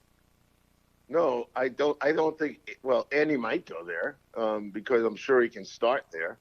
The question is volatility. When you look at, as I said earlier, will this staff be here next year? There's a long history. When they change coaches, guys like Andy Dalton get sent out the door, like he just did in Cincinnati. So if I'm him, I'll go there if that's my best offer, and I know I can start there. But I'm not. And by the way, I'd say to them, look, there's a premium on me coming here. I'm not coming here for the same money I'd go to maybe New England. And that's not him talking, it's his agent. I'm going to reduce the risk of volatility in this place by you giving me more money and more guaranteed money. So I think Andy's in a good spot, which always leads me back to Cam Newton. What has Andy Dalton's release done to Cam Newton? It's hurt him. Yep. It's one less place that, for both of them. Obviously, one of them is going to take a spot that in theory could have gone to the other. So I've said forever, Cam is going to sit home and wait for somebody to get hurt because there's only backup jobs available, apparently. New England has indicated they're not interested in Cam as a starter. Jacksonville, if they wanted him, could have already signed him. Same with the Chargers. So clearly, Denver's shown no interest at all. So to me, if I'm Cam, I'm sitting tight and waiting for somebody to get hurt. I mentioned the Chargers, Pat. Are they really going to try to win this year with Tyrod Taylor? I mean, Andy Dalton, Tyrod Taylor. You asked 31 GMs not named the Chargers. What would the vote be? Andy Dalton, Tyrod Taylor. 27-4? Yeah. 30-1? Yeah, well, first off, did you really believe that Tyrod Taylor is the starter with Herbert coming in there? Yes. Not me. He might start the first. Well, it all depends on how this goes. We're not having any mini camps. We're not having any OTAs. We might go to camp for 2 weeks rather than a month. And that could, as Pete Carroll said, they need 6 weeks of football activity. They're not going to get it. That would put it back on Tyrod to play for a while till the kid's ready. I don't want to jump around here, but in Cincinnati, have you studied that offensive line? Would you put Joe Burrow behind that line? I wouldn't. What are they going to do? I would have never let Andy Dalton go until I fixed my O-line, but go look at it. There are 5 starters. One's a left tackle who never played, so you're hoping he's healthy. You look at the other 4, and there's a question about all of them. So I think a lot of guys have quarterback issues. I do think that the potential lack of practice time is going to intelligently prevent them from putting the young kids on the field when they don't know what they're doing yet. So there's a lot of things. I talked to Ron Rivera the other day. We had a refresher course on when the lockout was there and how he went over to Auburn and he got all those plays that Cam knew how to run, and Ron was smart enough to just run them at Carolina until the kid – he knew he had to play him early, and he didn't want to kill him, so he just ran the Auburn offense basically for a month. The guy did throw for over 400 the first 2 games. So there's a lot of challenging questions here about what's going to happen next, but it actually makes the offseason this year more intriguing than ever, honestly, because all this stuff is leading to more questions than answers. Well, Pat, the question I have with that, and love what you said that Ron Rivera talked about on how to get ready for this year, and I think that those are the resources coaches will use. We've already talked about first-year coaches and coordinators in their struggle, but Pat, when you talk about a reduced time of camp, a reduced time to put in plans, is this then going to be a more coached league, let's say in weeks 1 through 3, or a more talent? I mean, is this where we're really going to see coaching break out in the first few weeks, or is this where coaching will take a backseat to talent because of the lack of time? Great question. I think a couple things. The coach and the guys I talk to will say it off the air, but they got to reduce their offenses and defenses. You're not going to have the same installation pace. Bruce Arians said to me, I install the offense in the minicamp, I reinstall the offense in the OTAs, and then I install it again for a third time the first 2 weeks of camp. So he's got no installation 1, no installation 2, and obviously a reduced. So I've asked him, I said, okay, I know your book. There's your book. Practice 1, install the formations and the huddle and blah, blah, blah. Practice 2, base run play number 1, base play, pass play number 1. And so they go on and on. I don't think they're going to be able to do it. I'll tell you this to you guys. Jimmy Miller, I'll put it on Jimmy and give him credit. He thinks there's going to be a tremendous wave of injuries. These guys aren't working out. The ones we talk to say, well, I got in my garage, I got a bench. Are they doing football training work? There could be a ridiculous number of injuries when you start to try to get them ready. So how fast can you even get them ready? So I don't know where this is going. Now, if the season starts October 15th, which is possible, what are they doing in the preseason? I hope they're throwing it out. But, Jim's right. The more guys we talk to, and they're just saying, it's really hard to work out, can't work out with them. They're certainly not working like quarterbacks are having all the receivers meet them at, some place to throw routes for 4 days, and no one's doing that. Do you guys think there's going to be a big wave of injuries? Because Jim's convinced me there will be. Pat, very quickly, how come there aren't a rash of free agent signings this week? I mean, we had Ted Ginn Jr. and, Tayshaun Gibson yesterday, but, I mean, there are 80 guys out there that are better than those two players. Why are they not signed? There are still a lot of teams with a lot of cap room. Yeah, it's a good question. It's always about money. The agents aren't willing to budge yet on what they want. So Everson Griffin's a good example. He's a better pass rusher than almost everybody in the draft for the 2020 season. You could make a case that he'll out-sack anyone in this draft this year. How long he can do it, that's a whole other story. But so why isn't he signed? Well, it's money. Those guys, Clowney's still waiting for a big payday. We all know the kind of money that's been offered to him that he's turned down. So it's always about money. And then what's the point for these clubs to sign guys you can't work with? I think there's like a little lack of interest in trying to get a guy on your roster and pay him when you're not going to see him for a while. So I think they're waiting on some of those things. But I do think money is driving most of the decisions that they haven't gotten guys signed. And I agree with you. There's plenty of guys. I will give, again, my man Gettleman, he dropped that unrestricted tag right on Golden. And what did he do to Golden? Well, he's basically knows he can get him back in July. But most importantly, he knocked the legs out from Golden on his contract negotiations. The reason he wasn't signed by anyone with all those sacks was he was asking for too much. I asked a bunch of teams, you after Golden? He wants too much money. Now, what happened to Golden? They now know that Golden is going to make $4 million next year, maximum. So what are they thinking? That guy was asking for 13 or 14 million bucks a year. Well, I could now offer him $8 million a year, and that's twice what he's going to make at the Giants. So the Giants basically knocked a lot of his leverage out from under him. So you might see him get signed because the Giants don't have any rights to him until July 22nd if he isn't signed by someone. I'm surprised more teams didn't do it. I mean, Everson Griffin, that's a 10% raise on $8 million. It's a little under $9 million to keep Everson Griffin around if he can't get a deal. But I think the Golden deal, he could end up getting a contract now, not the dollars he wants, but a lot more than the Giants are going to have to pay him if he has to go back there. Pat, as always, appreciate your time and your insights. Stay safe. Have a great weekend. You too, fellas, and it's money season. Yes, it is.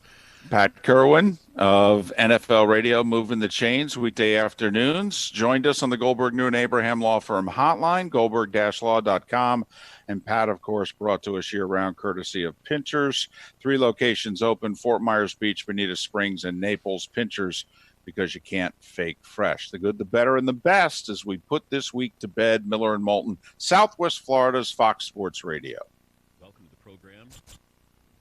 This is the Dan Patrick Show. I saw where ESPN had a poll question today, and it was greatest basketball player of all time, Michael Jordan or LeBron James. I go, nah, I don't think you do that today. That might not be fair to LeBron today or the next couple of weeks. The next couple of Mondays after this, don't do that.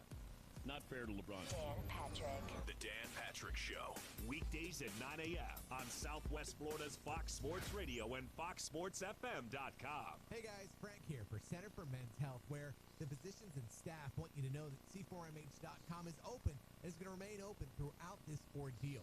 C4MH.com continues to disinfect daily with Microban 24.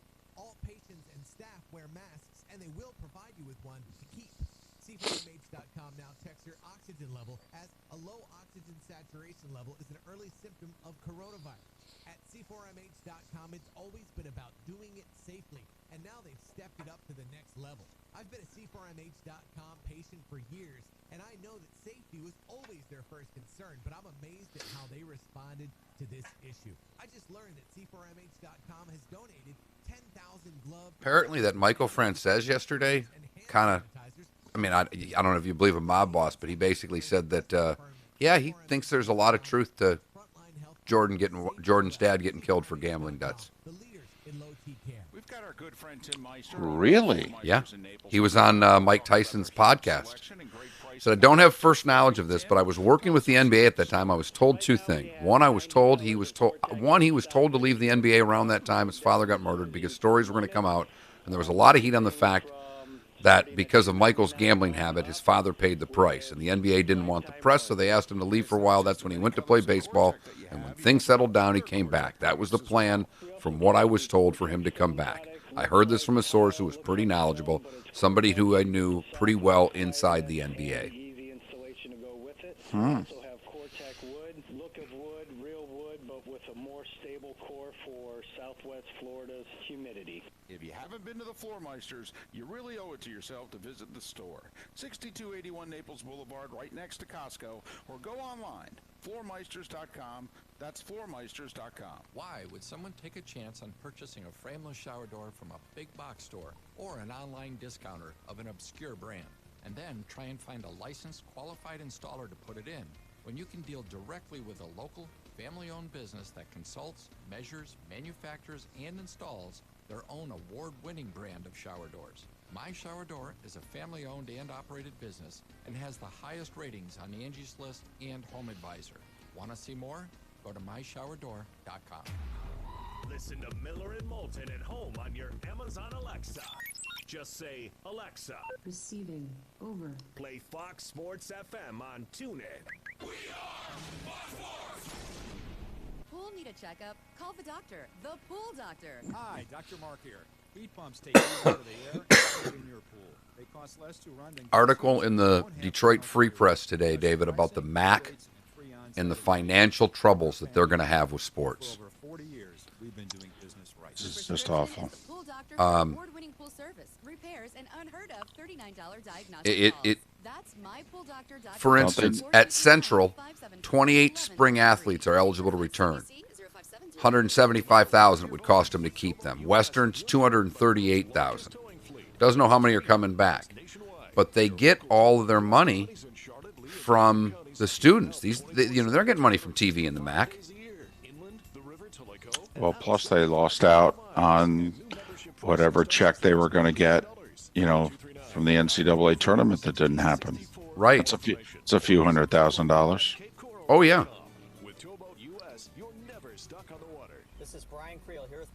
But, all right, here. Yeah, they wow.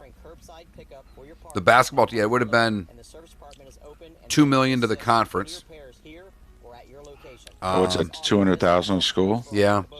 At 10 teams? Eastern Michigan, 58% of the fees come from the university, from the kids. 49% at Western. Central, 75% of their athletic budget comes from university support. Central Michigan's lost 10% of their students in the last 2 years. And it's going to go down again.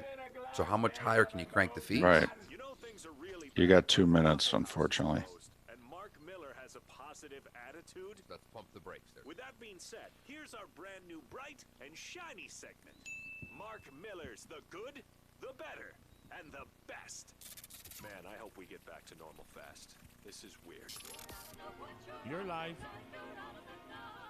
Well, there's a way to do it, and there's the old adage, if there's a will, there's a way, and food trucks, like many restaurants, are having trouble, but some are just finding out the right way to do it. Aztec Dave's food truck in Chicago is just one of many that's been doing good things. He's now giving free meals to essential healthcare workers on the front line. They've gone to a GoFundMe page. Film Industry feeds the front lines for one of the food trucks, a couple other ones, and they fed over 12,000 meals to people on the front line, all done through donations of good people. Great job by them. For the better, we go to Dr. Alice Stanford outside of Philadelphia. The pediatric surgeon has been testing people in Philly who couldn't otherwise get tested. She's paying for it herself. Anytime she gets calls from someone that got turned away from testing, she has a test for them. With a team of volunteers, the doctor's been able to test over 1,600 people in the last 3 weeks. She recently had 200 people lined up in a church parking lot waiting for tests. She started to run out with more than 100 in line. Luckily, a hospital stepped up to donate more tests so her good work could continue. And finally, the best, we go to Alabama. Kent Chambers has been teaching math at an Alabama high school since 1986, and he feels fortunate to still be working during the coronavirus. Said he may not be in the classroom, but he knows some of his students' families are struggling. So when he got his stimulus check, probably needs it if he's a teacher. What did he do? Paid the utility bills for 3 of his students. Did it anonymously so the families only see a zero balance. Couple's also donating $600 to the burn center at the Shriners Hospital for Children in Cincinnati because they helped his niece after she was hurt in a fire. That's just absolutely awesome. And that is today's Good, Better, and Best. On May Day, May 1st, a new month, a new attitude. We're moving forward, damn it. Yeah! Miller and Moulton, Southwest Florida's Fox Sports Radio.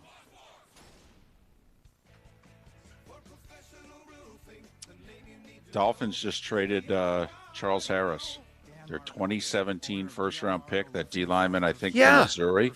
Yeah, it came during the good, the better, and the best. They just sent him to Atlanta for an undisclosed draft pick. License number CCC 1326954. Right, because